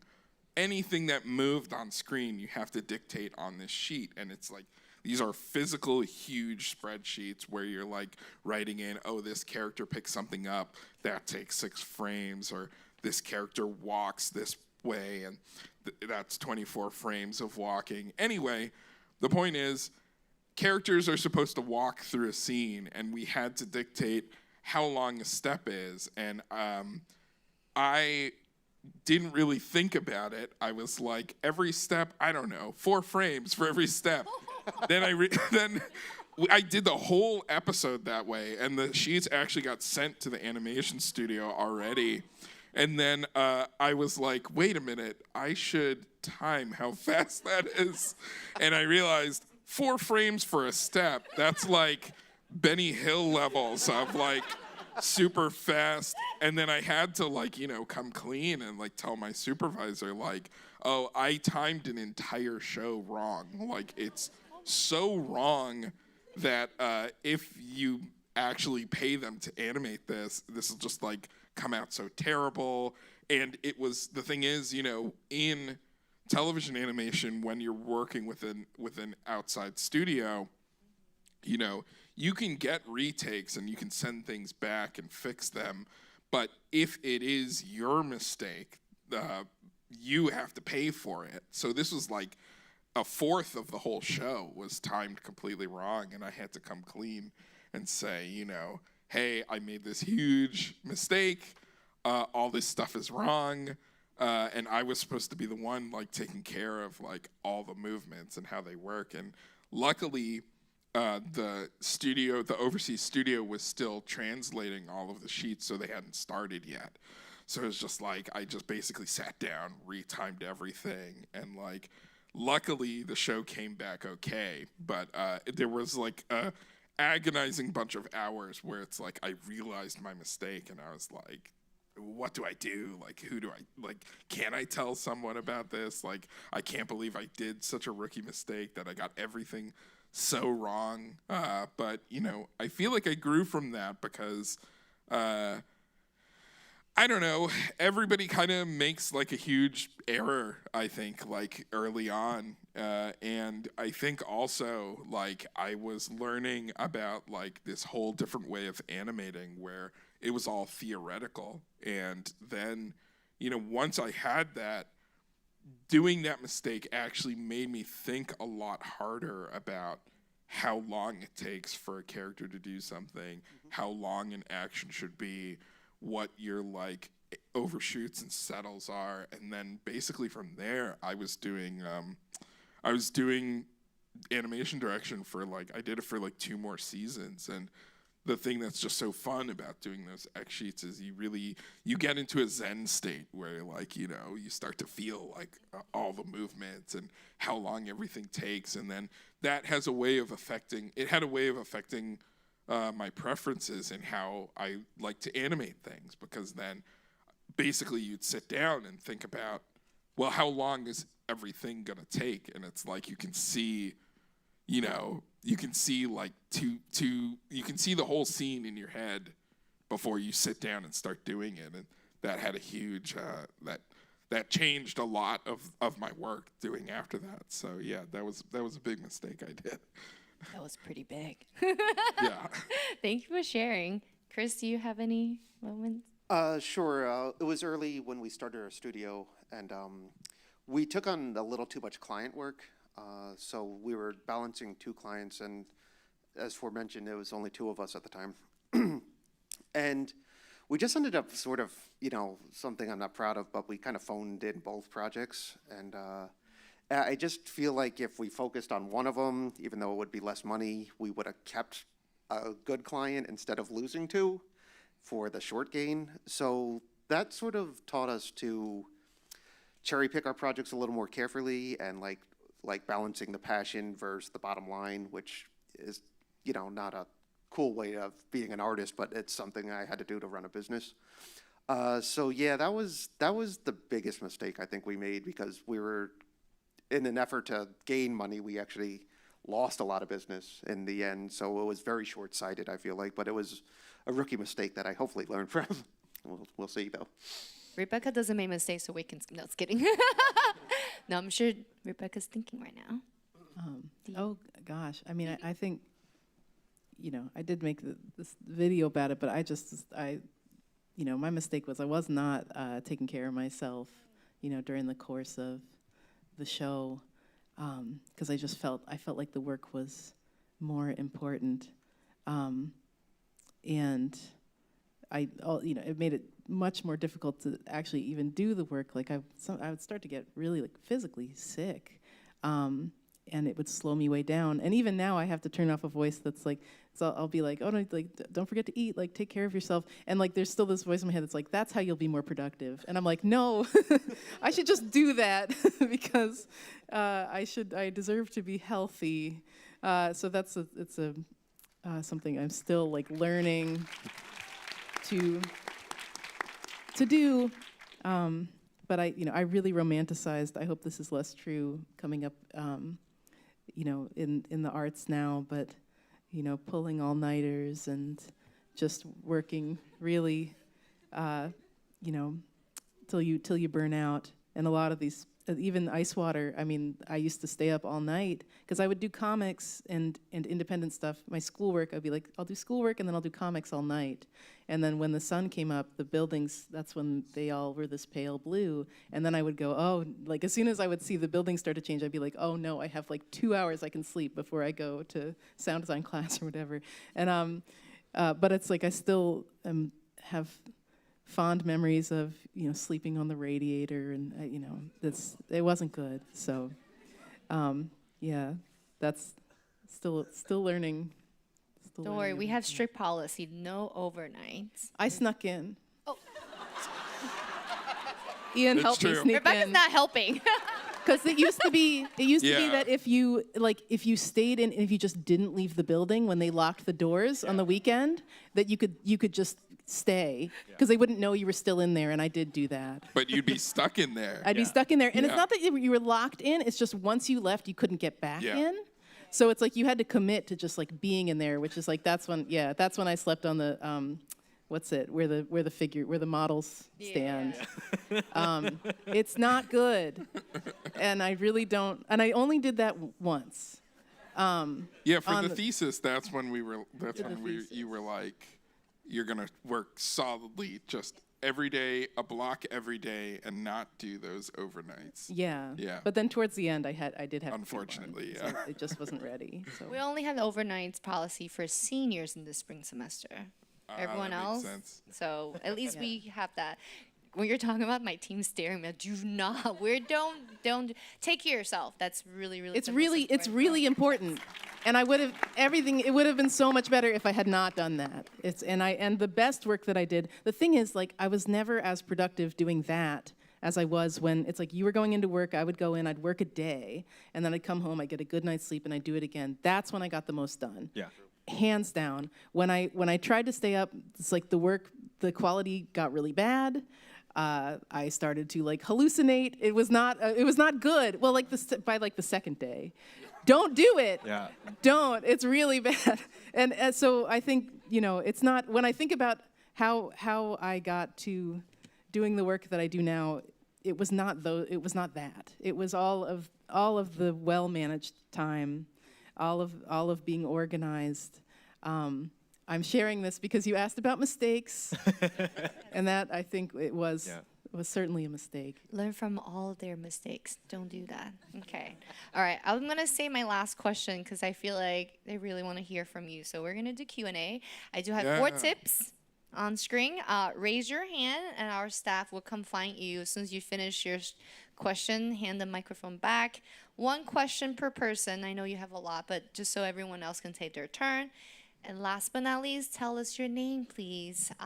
And I'm just gonna say, I'm sorry we do not have time to get to everyone, so don't be disappointed, okay? I'm sorry. All right, so we're gonna start with, do we have a microphone ready? Yeah, so we can turn the mic on. So Jess in the back, yeah. If you can get up, wave, and we can all see you. No, the person with the mic, not all of you. Hello. That's a dance party. Hello. Hi. Hi, my name's Abby. I just have like one quick question.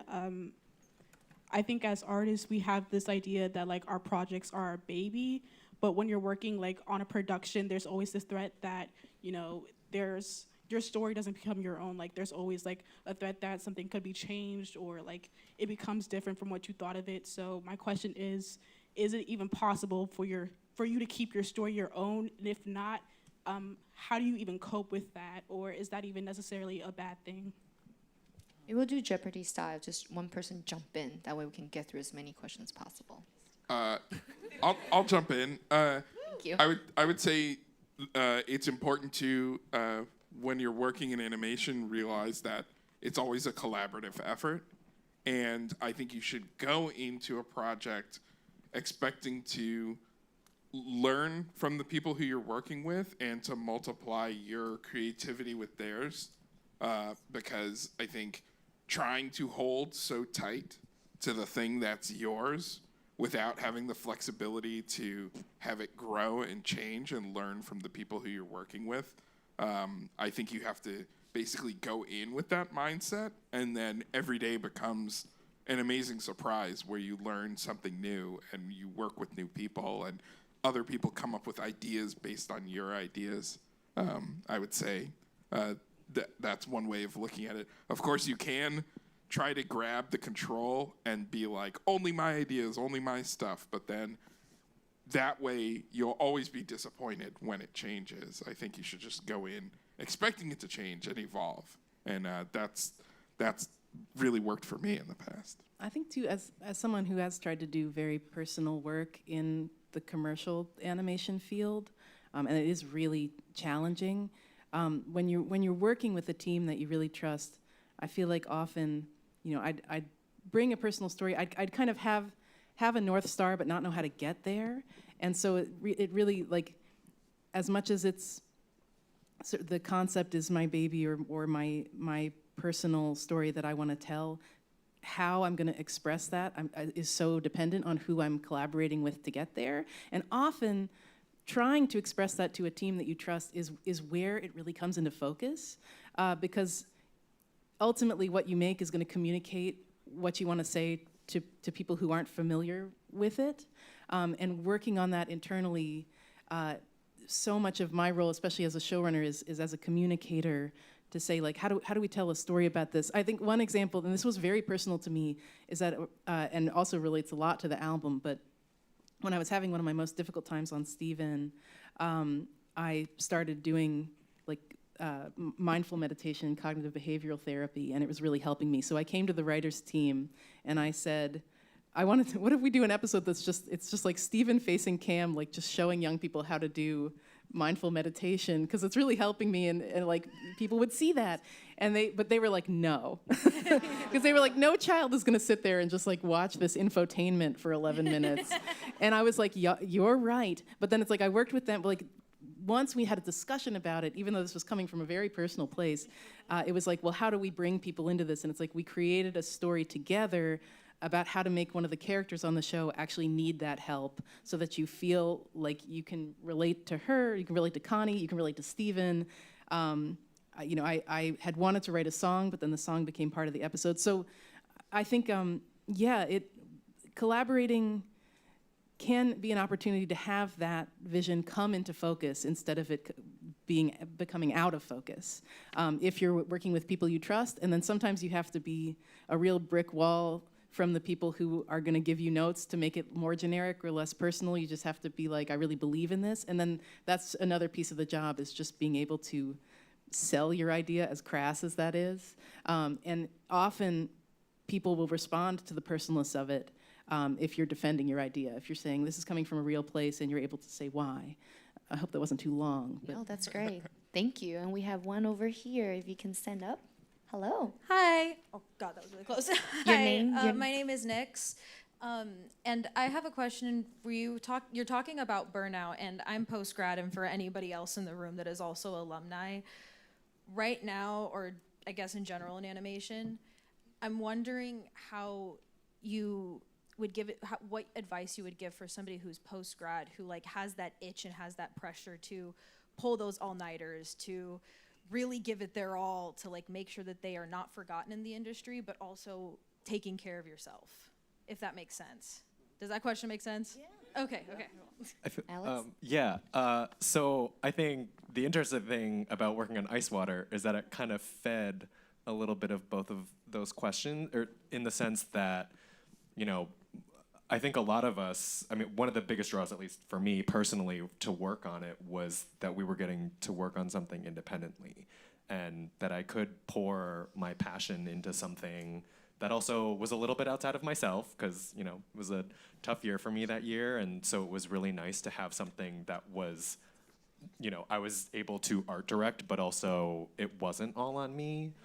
But then also, it's very healing to do that, to work on that project in that deep of a level is incredibly healing. And I think, I don't want to speak for everybody, but for me, it just, it's funny, like kind of like being in the work, you do come out of it being like, oh, okay, yeah, like this is why I do this. This is what I really love to do.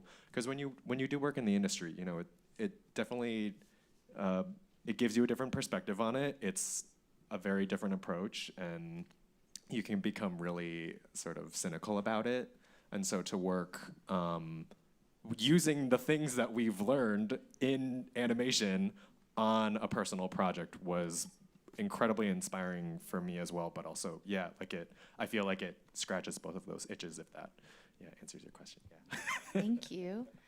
We have a question. I'm looking at my staff, so they're the one. All right, can you stand up? Yes. Hi, in the back. Hello. You look amazing. Thank you. Sorry, I'm carrying a million stuff right now. Hi, I'm Nikolai. This is sort of like a sillier question. It's sillier in my head, at least. When it comes to the entire process of animation, from like the storyboarding to inking, coloring, et cetera, backgrounds, is there a part that you not dislike? Is there a part that you favor the least and then a part you favor more? I think that's a good question for everyone. I'm going to start with Chris. I like getting to the part of character animation. I just sort of focused on that most of my career.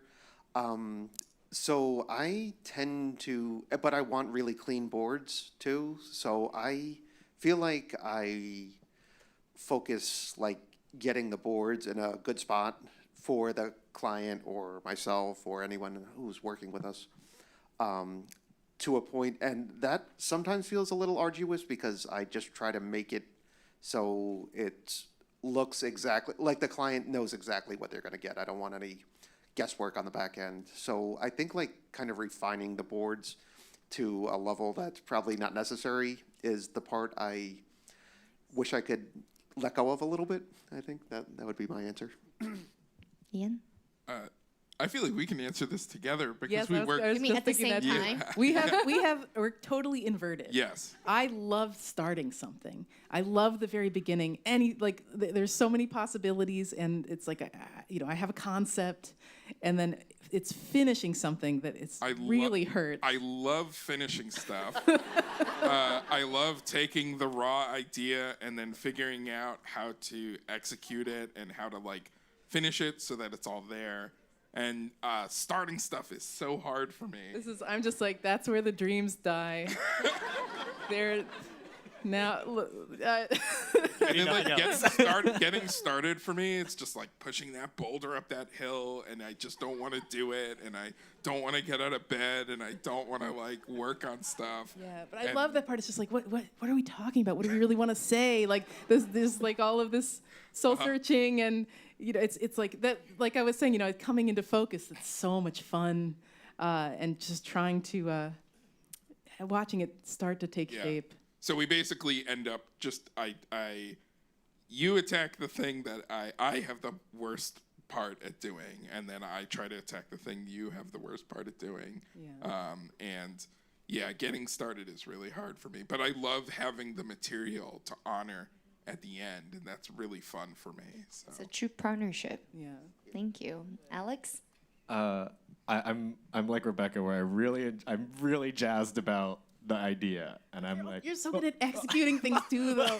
But I think the hard part for me is getting to the point of production where you're actually like when you are writing it, it's so solitary, and you're like with yourself so much, and I'm like ready to just kind of put on movies and just animate or color and do like really tedious work.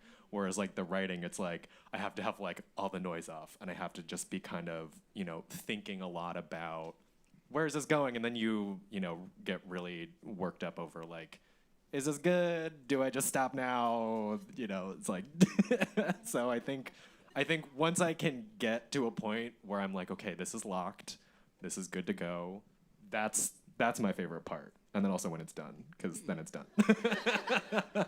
We have one from the online audience. Oh. Hi, Internet. Oh, hi, Internet. Hi. This one is, what music do you all listen to while working and animating on your project, besides, of course, Rebecca's music in your case?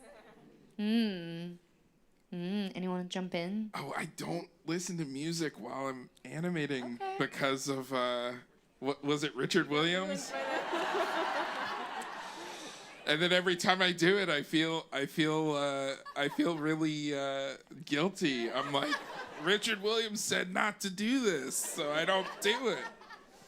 I don't know. Anyone broke that rule? I'm with you. Because of Richard Williams, I try to keep it pretty quiet in the house. Rebecca?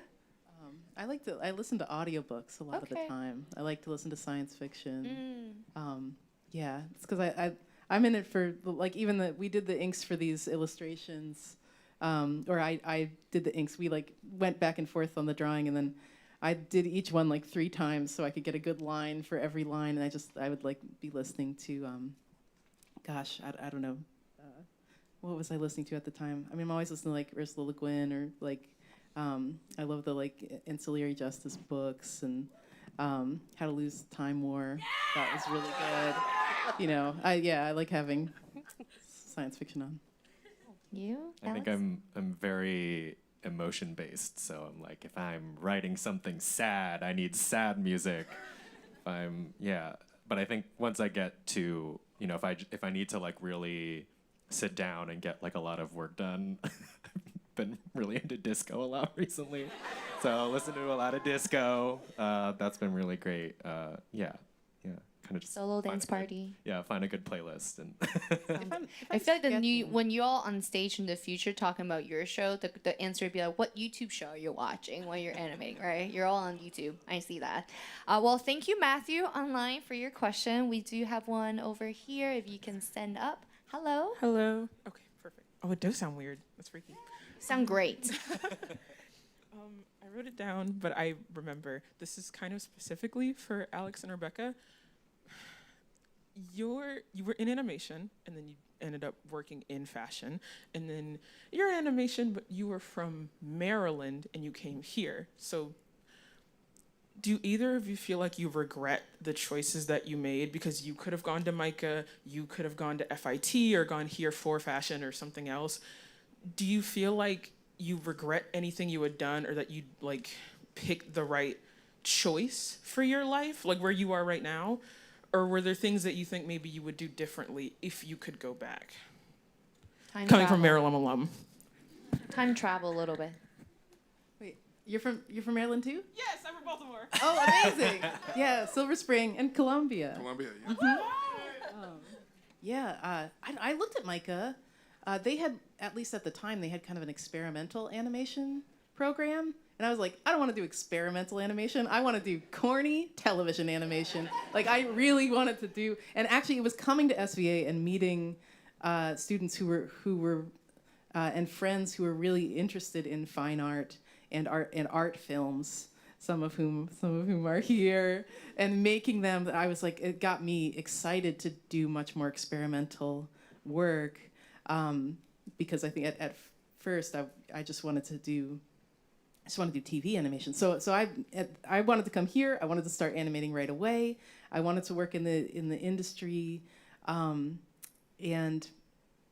yeah, I'm pretty single-minded. So I think I would have done it one way or another. It's hard to regret it. What about you? yeah, I think, you know, fashion. I had always really liked it, and I was very, you know, I really wanted to be involved with it, but I think the drive to be a filmmaker and work in animation was so much stronger. And then the incredible thing that happened was I went to school for animation, and then I just ended up working in fashion for like 10 years. I worked for like DVF and Philip Lim and like all these really great, you know, fashion houses. And again, you know, and then there, I think that's when I was hit with that question, was like, oh, do I regret doing fashion now? And like, that's when I started thinking about going into animation again. And the crazy thing is that I got to work on this also because of my fashion experience. And then that became an asset for many other jobs as well, not just this one, but I've been hired for other productions because of, you know, my experience in that career. And so I think I look back on a lot of tiny decisions and I regret them, but I don't think I look back on, you know, the larger overarching, you know, trajectory or anything. Yeah. Thank you. That's a great question. We have one over on the left side. Hi. Hi, my name is Aryan. My girlfriend's also from Colombia. I go back and forth all the time, so that's nice to know. Nice. I'm gonna tell her that. So I'm a huge fan of Steven Universe, and this is a nerdy fan question. I couldn't help but notice that Lonely Magic is also a curly-haired protagonist with 3 guardian angels like Amethyst, Pearl, and Garnet. So I wondered, and you've talked about online how those characters in Lonely Magic are based off of real people. So I wondered if there's any sort of overlap between your Steven Universe characters and these guys. And also, do you think there's any reason you keep coming back to this sort of storytelling style of protagonist plus 3 people who help them along? Yeah. I mean, those characters are also based off of my friends from art school. Some of the exact same friends. So there are definitely similarities because, I mean, I was rolling out of art school when I went to work at Cartoon Network and to do the show. So I was inspired by them then and then inspired by them again. And as for the protagonist, Steven, the main character of Steven is based off my brother Steven. And so my brother Steven looks like me because he is my brother. And so the drawing of myself looks like, I mean, I really honestly was not thinking about it. We were just drawing me, but I do look like my brother. So, yeah, and I think, it was nice to kind of go back to the root of what those characters were, but bring that inspiration through into a new project. And then because this whole album is about the process of making that show, it felt appropriate not to run away from that, but to embrace the origins of that, and what the secret behind all of that work. Thank you. We have one on the side. Can stand up. Hello. Hi. Oh, shoot. Hi, my name is Trinity, not to be confused with our class representative, Trinity, over Right here. there. But I wanted to be in animation basically since middle school. It was my dream basically to come here for a long time. And as soon as I got here, I got told, the whole AI scare with it replacing art and animation, entertainment, stuff like that. And it was really crushing for me to hear that, where basically I was being told, yeah, your job is basically screwed, like what you wanted your whole life. So I wanted to know, for professionals in your field, how have you been dealing with that sort of scare? Well, the fear is justified on some level. I think there's a lot of news about AI, and it's certainly, in the forefront of a lot of artists, I believe. But I choose to kind of look at art from a creative perspective, and everyone on this panel right here is kind of the antithesis of AI. They come up with their own ideas, they flourish. No, it's a good. So, I think there will always be, whether AI has a place in our society or not in terms of art is up for grabs, but I always think there'll be the want and need for something with an actual soul, with intentionality behind it, and all that stuff. So I choose to believe that it's just more of a scare than something that's going to be our true reality. So that's how I go away. Great. Thank you. I think we have time for hopefully 2 more questions. Sorry, I'm looking at my staff. You're all shy. I can't see. Do we have one? Oh, yeah. Sorry. Hi. Hello. Oh, that does sound strange. My name is Tito. I'm 2D BFA Animation. And I was wondering, sorry. When you were creating, it's for Rebecca mainly, when you were creating Steven Universe or beforehand or whenever you've made personal projects and you felt discouraged or not motivated to, create this baby of yours, what exactly did you do to keep yourself going? When I get stuck, what helps me is to study. I stop trying to make stuff and I just pick something I need to learn about. When I even deep into working on Steven, when I was feeling really just feeling down because I was making so much. I love learning, and so I actually started to learn guitar when I turned 30. I hadn't played it before, and that was so great. I mean, I just need to be taking something in.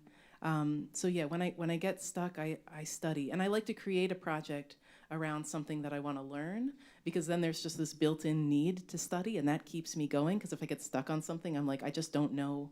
I don't know how to do this yet, and I want to find out how to do this. Stephen really started with a question, which was why did I feel so put off by really gendered animated TV when I was growing up? I loved shows for boys, but I knew that I wasn't supposed to be watching them, and I didn't have any interest in shows that were girl-oriented, and I knew that that was also wrong. And so my goal with Stephen was, how do I make a show that doesn't make anyone feel the way that I felt? Doesn't make anyone feel like they're not supposed to be watching it. And so to your question, and also the earlier question, because that I didn't have the answer to that question yet, it wasn't getting away from me. I was only ever moving towards it as I spoke to more people about how they felt about it, as we tried to create the style, together. Character designer Danny is here. Can I shout you out? Is that okay? Danny Hines is Danny here. Hines is here. As we were creating it together, it just kept giving me an opportunity to study and to look for examples of what I was leaning into, what I wanted to resist. But it's also really challenging, and sometimes you do just need to step away. I think the other answer to that question is just collaboration. If I get stuck, being able to lean on somebody else, and this is why we work so well together, because we like the exact opposite things. So when I'm just like, I just don't like how this is coming out, and you take a pass on it. Or Icewater, I leaned on you so much when I was getting really busy, especially to be giving feedback on the art, but also when you work with other people, I was just constantly so inspired because I was working with people whose work is my favorite work, and that kept me going too. Thank you. So one last question. I know. I'm sorry. One last question here. Hello. Hi, my name is Maru. So also, I just want to thank you for making Lonely Magic and the whole album. It really felt like a love letter to being an SVA student, and I saw that and I was like, holy shit. So thank you so much for making it and coming here and being like, hey, I made this. But also, so I wanted to ask about Steven Universe and OKKO, and kind of like a somber note about it, like how they ended, how you felt when OKKO was canceled, and how you felt about basically the censorship that you had to go through making Steven Universe. I feel like it was such I know you feel like this too, of such important work. So how do you feel about what happened with censorship and with just the shows ending and how they ended, and what you feel like your place in the industry is now? Thank you, Maru. Do we have 3 hours? Yeah. Guess what? You're all staying. You're all staying. We're leaving. I don't know how to answer that. Oh, man. I think when it comes to doing an animated show on that scale, and I got to work with a lot of incredible people, and it was a project that got so big, it's hard to look back and feel like it's a sour note. I feel so fortunate that I got to work with the people that I did, and a lot of the stuff that came together, getting to work with the talented crew and the storyboarders and the designers we got to work with, and even getting to work on, extra stuff, comics, video games, getting to work with, amazing people throughout the industry. It's hard to look back and feel sad about it. In fact, I feel incredibly grateful that I got to, because that I got to see that certain crew of people come together at those specific times. When we were working on Steven Universe, it was like tons of our friends moved out from New York to work with us. They slept on our couch. We were like... We had a bed. We had a guest bed. We had a guest bed. Well, but sometimes there were more than... Sometimes there was more than one person. Would be on We would be in our house, people be in our guest room and our couch, and we'd be just talking about art all night into the night, and then going in and working all day, trying to come up with these stories, and having that experience, like I wouldn't trade it for anything. And I can't be sad looking back because yes, there are professional frustrations. There are things that go wrong. There are the fights that we had with the network and the higher ups. But I'm just so grateful, and especially with animation the way it is now, it's so hard to get something made. And I mean, for OKKO, we did 112 episodes of a TV show, which, you know, thinking about it today, it's like, you know, I do so much animation development, and everyone's like, oh yeah, you can do 8 episodes, 10 episodes, 8 episodes, and then you see the shows come out, 8 episodes go up, the show disappears, everybody gets fired, no one comes back, there's never a season 2, or if there is a season 2, it's like 3 years later, all the fans have moved on, that kind of stuff. And it's so hard to like get that footing, that place, and I just feel so fortunate I got to do the work that I did, and that we got to do the work that we did.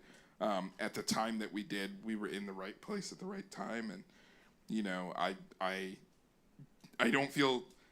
did feel sad, like when it happened. I had to lay on the couch and play Dragon Quest for like 3 months. 3 months, yeah. Yes, I remember it.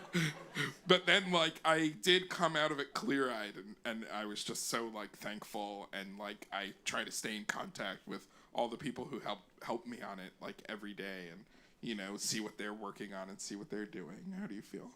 Yeah. I mean, there's a lot to say.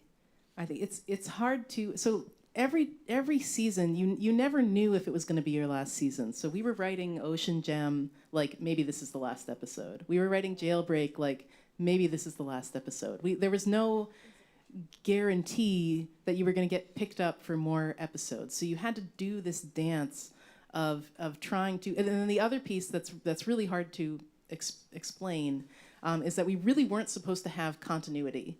That was actually as challenging and controversial as a lot of the other things that I was experiencing censorship for, you know, including LGBTQ plus characters and stories was incredibly difficult, but also having an ongoing story was also forbidden because it couldn't be rerun in any order. And that was, so there wasn't, everything we were doing was against the rules. Everything we were doing was against the rules. And so the fact that we were able to continue and that the support for the show was so loud and that people were craving more of it and that we were able to make more of it was just miraculous every time. But also challenging every time because nothing was really built to support the kind of show that we were making. Like even something like spoilers, like these shows weren't supposed to have spoilers because they weren't supposed to have a story that was continuing. And so like the people who cut ads were used to just pulling random clips from future episodes and just throwing them into the ads. But then they would do that for Steven, and all these fans would go, what have you done? Like, no, we weren't supposed to see that. Like, what, you know, why is Ruby doing that? She's gonna be in this episode. Like, just, you know, the reaction was, and then that would come down on us, where it would be like, why did you make this so hard for us to cut this ad? And it's like, because the show, you know, we really want it to be serialized. I mean, there were just so many things that were different about what we were doing. Is this all fair to say, you think? Yeah, I think so.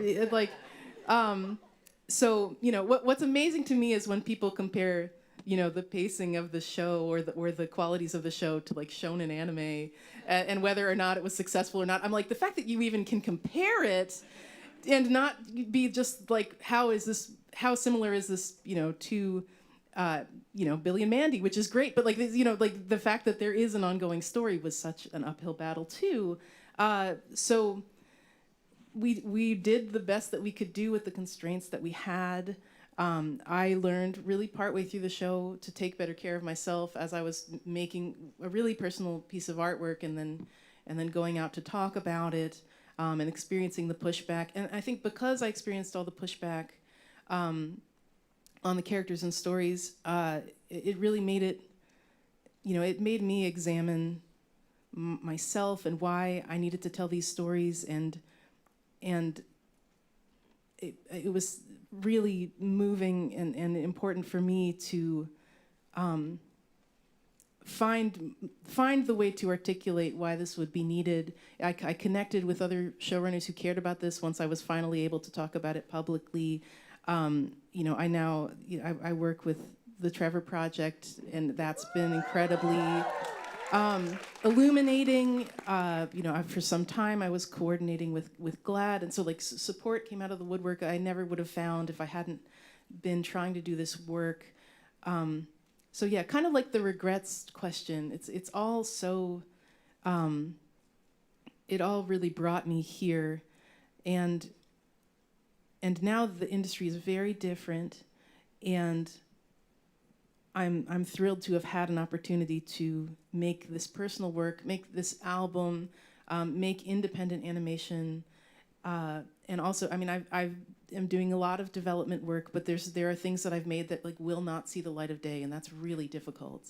But I've been learning more and more to just try to grow from every experience, whether it's outward facing or not. And if the ways that I was difficult have landed me in a specific spot in the industry, then so be it, because I don't think I could have done it any other way, except to be true to the art that I wanted to make and that I still want to make. Yeah. Thank you. And I think the theme is really more about, there's definitely challenges along the way, but you can spend the time dwell on all of that or try to figure out to move on and make that motivation. And I'm sure being back here, being back the roots, how you all started the friendship, the collaboration, the partnership, and the love and passion for animation is hopefully helping you move forward as professionals, as creatives too. And with that, I'm gonna bring our student representatives up on stage because they work with our students, worked on a lot of fan art. So well, they did the proper steps. I just jump up and down. If Trinity, you wanna talk a little bit about how you're collecting? Yeah. Sure, yeah. This was an Amazon box that my family sent me, and we repurposed it. It was all a student collaborative effort. We had it in the lounge for a week. Any letters, gifts of appreciation, fan art, we wanted to give the class an opportunity to share and just thank you guys for coming. So we repurposed this box. Sasha and I kind of collaged it together ourselves. It's all SVA posters of different events that were the events were over. So we were like, oh, let's wrap it in the event posters. So that's really fun, yeah. But yeah, it was really fun to see also we set this box up a week ago, and we have so many things that people dropped off.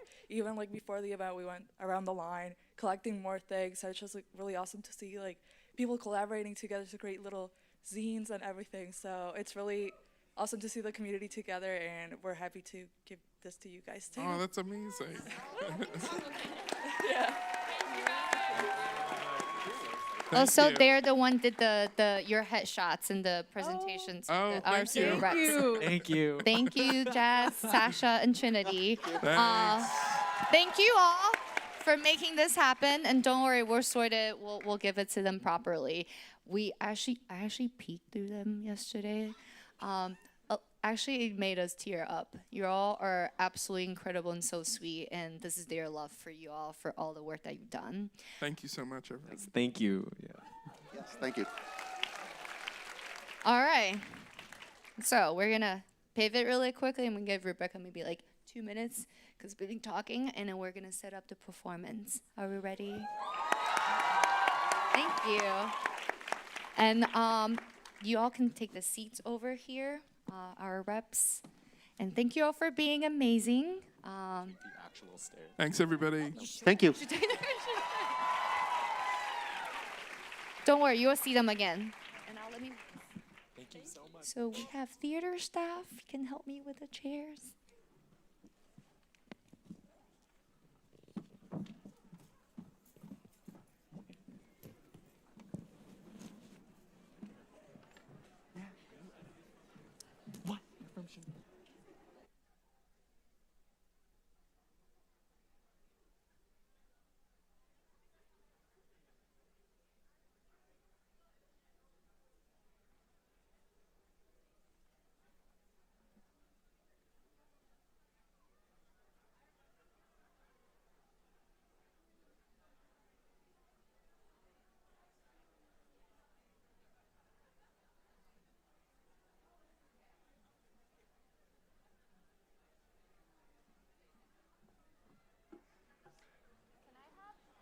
this mic on? Oh, okay. Hi.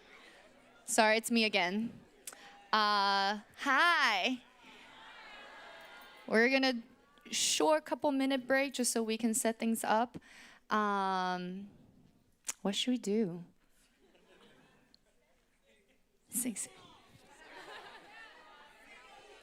Y'all think too highly of me.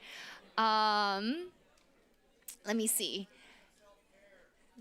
Talk about self-care? Oh, I'm like the worst person to talk about self-care, but I want you all to take care of yourself. Party? Sing along. I don't think we can cue any of the video though. But actually, okay, y'all need to stay because actually, hold on. Give me 1 second.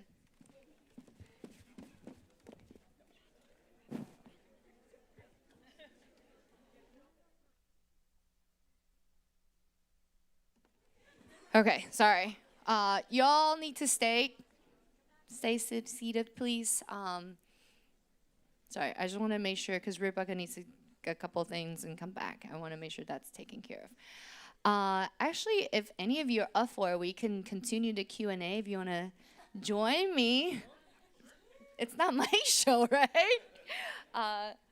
We have a couple more mics. See, this is the animation style. Yeah.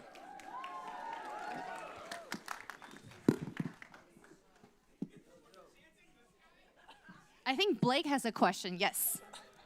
Ian. Blake. Hey.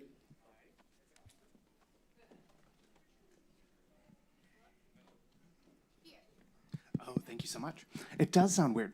Hi, my name is Blake Patrick. My question was kind of for Rebecca, but I'm happy to address everybody. Sorry. No, it's totally fine because it's specifically about queer content. So my question was about what it's like emotionally as well as politically to try and push forward queer stories in the face of institutional opposition. I feel like it's like kind of been answered 3 times in a small way, but I like wanted to drive down on it a little bit. So if you guys have anything to say about that, or honestly anything about just what it's like to push forward the stories that you want to tell. Sure. Yeah. Yeah, So I was in the trenches with that a little bit, especially on Steven Universe and OKKO, pushing for those stories. I think what's most important is you yourself. You have to remember that it is a story, right? It's not you and your truth, and you really do have to make sure that you're creating a story and characters where the way they identify in those parts of their life is core to those characters, and so it's not something that can just be like taken out, you know what I mean? And I feel like that's basically what happened with Steven Universe, which was like we made sure that the core of the characters was, you know, it was part of who they were. So when it came to those discussions and people were like, can't you just take this out? It was like, well, no, because it wouldn't work without it. So making sure that you recognize your storytelling skill and make that storytelling skill part of it, you know, then it can never be taken away. It can never be erased. So, yeah, that was my experience. Thank you. Of course, of course. All right, Rebecca's back. Oh, okay. Can we take one more question? Yeah, we're then? going to have one more. One we more. have a question here from a pre-college student. Pre-college students, yes. Hey. Hi, my name's Isabella, and I think you guys are all really cool. I was just wondering, because this is a problem that I've kind of been having right now when like trying to create my own story and my own characters. When you're like, what is the process when you create a character? Like, do you create it like to drive the plot forwards, or do you create characters within the like idea where you could just put them in any like scenario and then you could just sit it along from there? Because I've just kind of been having trouble with like, you know, personalizing my characters and giving them their own kinds of like, you know, backgrounds and stuff. So I was just wondering about that. Thank you. Rebecca, can you? I think you got. I was gonna say that's another place where we split, because like I usually start with characters and then I build the world around them, but you will often start with the world and concept and create the characters for that. So there's no wrong or right way to do it. Yeah, I would say, you know, a good way to start, and I learned this from Rebecca actually, is you can take your own personality and the personalities of the people around you that interest you and use those as inspiration to create characters. But then, like Rebecca said, sometimes you want to create a world first and then start with the big picture and then get smaller and smaller and figure out what kind of characters would be in that world. And I think there's really, there's no wrong answer. Yeah, I when we were working on the ice water characters, I was not thinking about how they would look next to each other necessarily. Like when we were first doing it, I was like, oh, this one's gonna be the photo student, and this one's gonna be the, you know, like we were really looking at it, I think more of just like, or I was just looking more like what outfits would they wear, but then you really helped kind of hone in like, what is their individual silhouette? Like, can you look at them and like know who they are just based off of their outline? And so that was sort of a new concept for me. And so I think to your point, it's hard to, if the story is based around the characters and that's, you know, sort of the driving force behind it, then I think that's one thing. But yeah, but like you can't necessarily just take those characters and place them in like another story necessarily, because the world might require them to look different or look different against the environment as well. I will say though, some people do that because like I feel like JG, like regular show is that it's like a lot of different characters made for different things put together, and then also Ben from Gumball like admitted to me and everyone that those were like random characters from commercial work that he did, which I'm not sure about the legality of that, but you can totally just do that too. So really, personal preference. Yeah, that's allowed. Sorry, Ben and JG. It all stays here. Well, thank you all for helping me out. Thanks.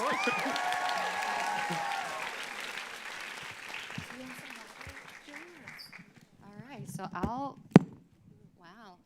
too much power. This is too much power. So are we ready? So I know you all love taking video photos, but try to be present. This is your moment. Be here for the live performance. And thank you, Rebecca. We're gonna dim the light, and Rebecca's gonna perform 2 songs, and then we'll come back, okay? Thank you.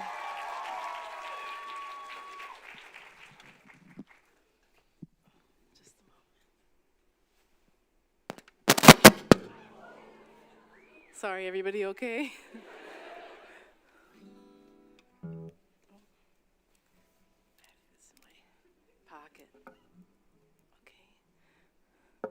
Well, I'm just really excited to play Ice Water here at SVA.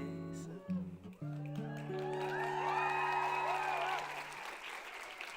On the sun-bleached streets of the living city, my nerves awake. I'm swimming in a t-shirt, dragging my belongings up the narrow stairs of my dormitory. Each step I take is springing with a promise, singing with an angel chorus. I don't care what happens to me, just want art and music and you. Ice water spilling into my shoes. I'm skipping home from Union Square. Don't care what happens to me, just want art and beauty and truth. The dawn is breaking and I don't care. Oh, I'm getting really emotional. Sorry. I wasn't prepared for that. I don't care what happens to me, I just want art and music and you. Ice water spilling into my shoes. I'm skipping home from Union Square. Don't care what happens to me, just want art and beauty and truth. The dawn is breaking and I don't care. It turns the silver buildings blue, blue.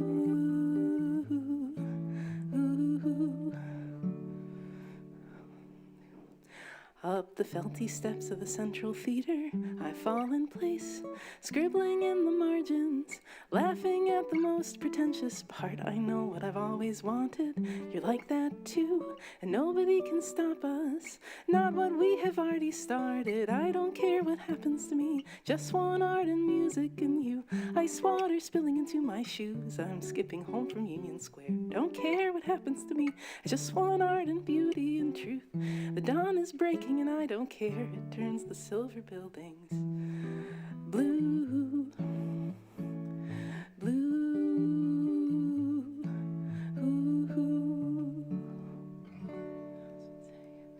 On the crowded street by our small apartment, I say goodbye.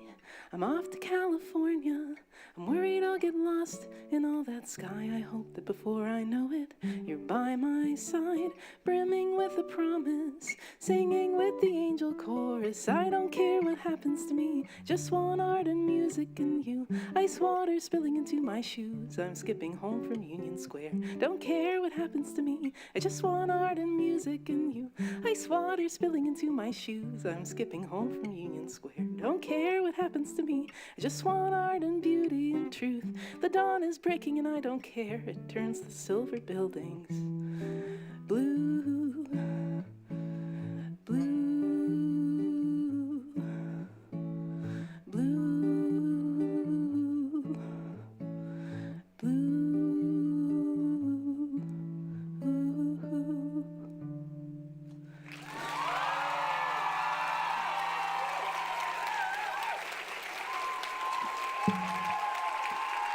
Thank you.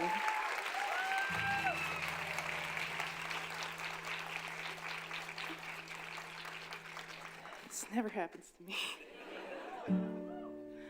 I'd like to end with, so I was invited to be a commencement speaker in 2024 at at an art college in Maine, the Maine College of Art and Design.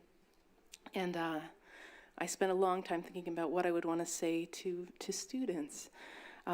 And I ended up writing my commencement speech as a song because I'd written a lot more songs than speeches, and I thought I would be able to communicate what I meant more clearly. And so I wrote this song, and it was wild to reflect on. And I actually wrote this before I wrote Ice Water because that got me thinking about my own art school experience. So this is a song called Love the Way It Feels.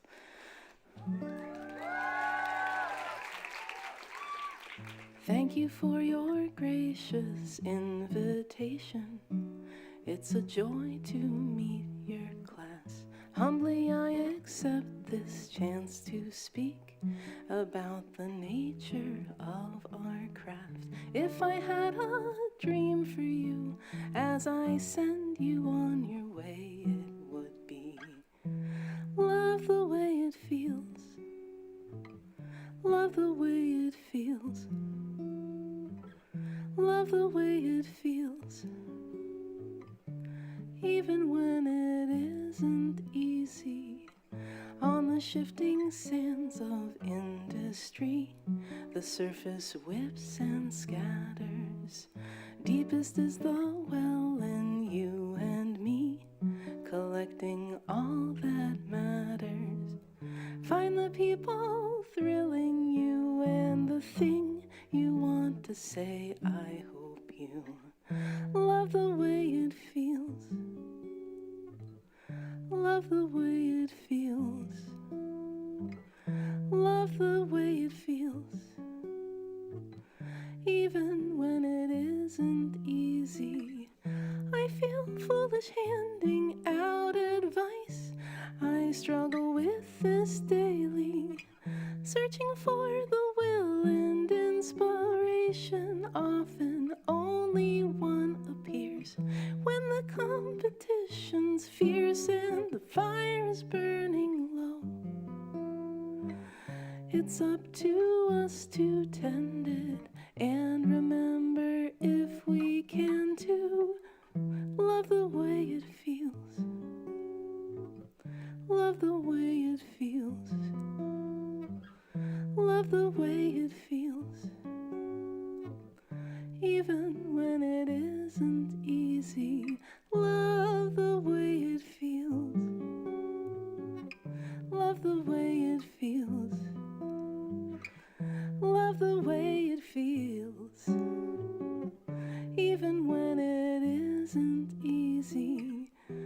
As you gain your mastery, never lose your sense of play. I hope you love the way it feels, even when it isn't easy.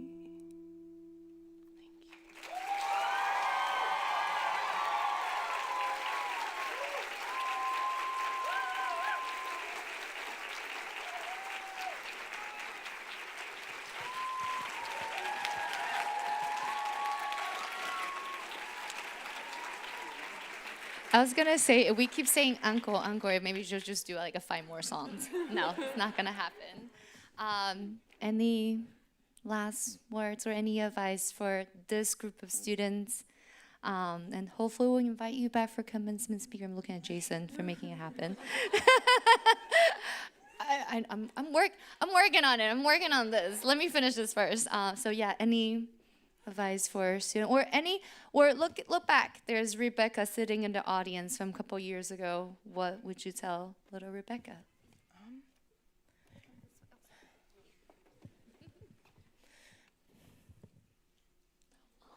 Oh, can I hug you?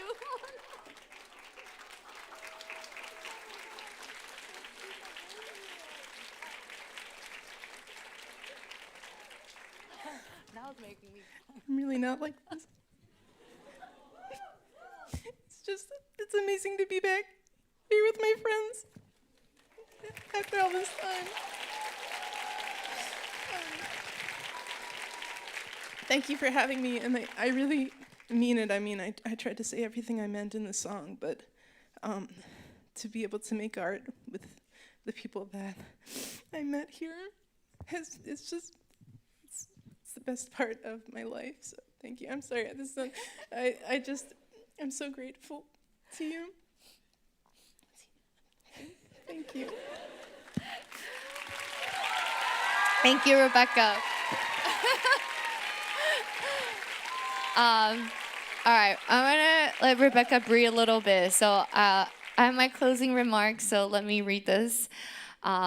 Thank you all the panelists for being here and spending your time with us and back in New York. Sorry, it's a long list.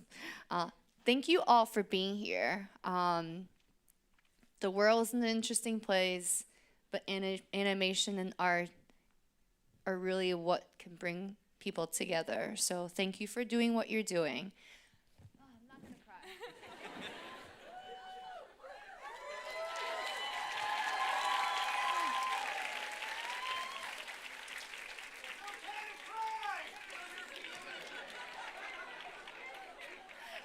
I think class of 2025 have witnessed too much tears from me. I don't think y'all need that. I also want to thank SVA, the leadership team, David, Jason, and Chris, and everyone for really give us the free reign of like doing this entire event the way exactly wanted for you all. So thank you. Normally I'm really good at memorizing, but I'm not in a good shape right now. And thank you for all the academic and administrative offices for making this happen, especially a theater staff. They.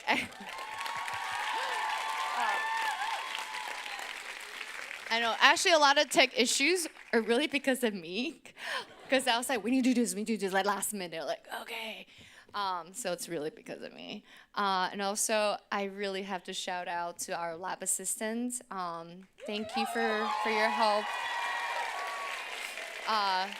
Our student representatives, and most importantly, I need the loudest cheer for the animation team. Without them,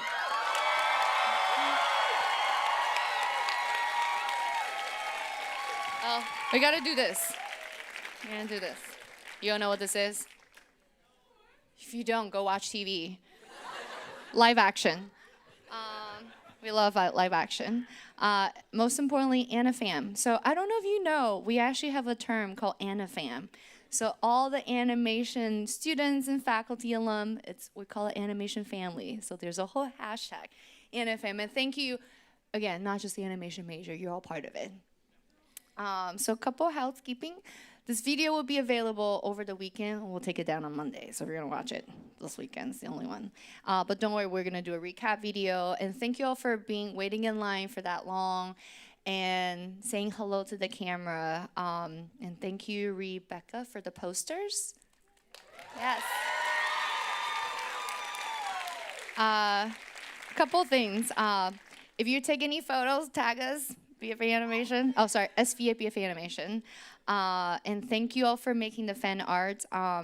Keep drawing, keep dreaming, keep telling your stories. I came up with something clever last night. I was sharing with Angelica, and I had to write it down, otherwise I will not remember. Thank you, Alex, Chris, Ian, and Rebecca, and everyone you actually ever work with for your whole career, because you inspire across generations of artists and people for allowing us to find ourselves in your work. So thank you. And on behalf of everyone here online, and thank you for making Lonely Magic. Because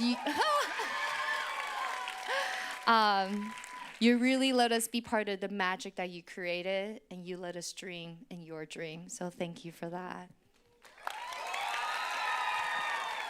All right, so happy animation. And here's what we're gonna do. Y'all can stay seated. We're gonna have the guests to leave. And then once the coast is clear, then you can leave. Is that okay? All right, actually, I forgot. My one important photo. So y'all stay seated. We're gonna take a group photo. Is that okay? If you don't want to be in a photo, just cover your face. All right, can I have my phone? Right here. And then if you can come up and do that one photo. All right. You'll look amazing. I'm gonna try to do the wide angle, so you're gonna be very blurry. Actually, I'm gonna do this. All right, 1, 2, 3, yay! All right, can I have one? You hold up the poster. Can I be in the photo? Okay. Yeah. Poster. Hi, I want to see all the posters. All right, I'll come join.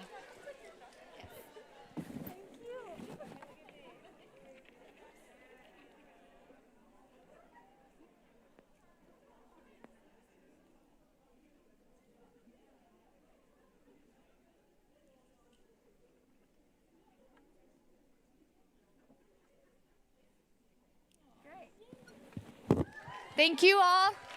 Thank you so much. Look out for the newsletter. Self-care. Happy animation. All right. Thank you. All right. Stay seated. So if you all can follow Angelica. Sorry, what? Your guitar. Yes. You want to grab the guitar? Oh, okay. Can we make sure the sound is off for the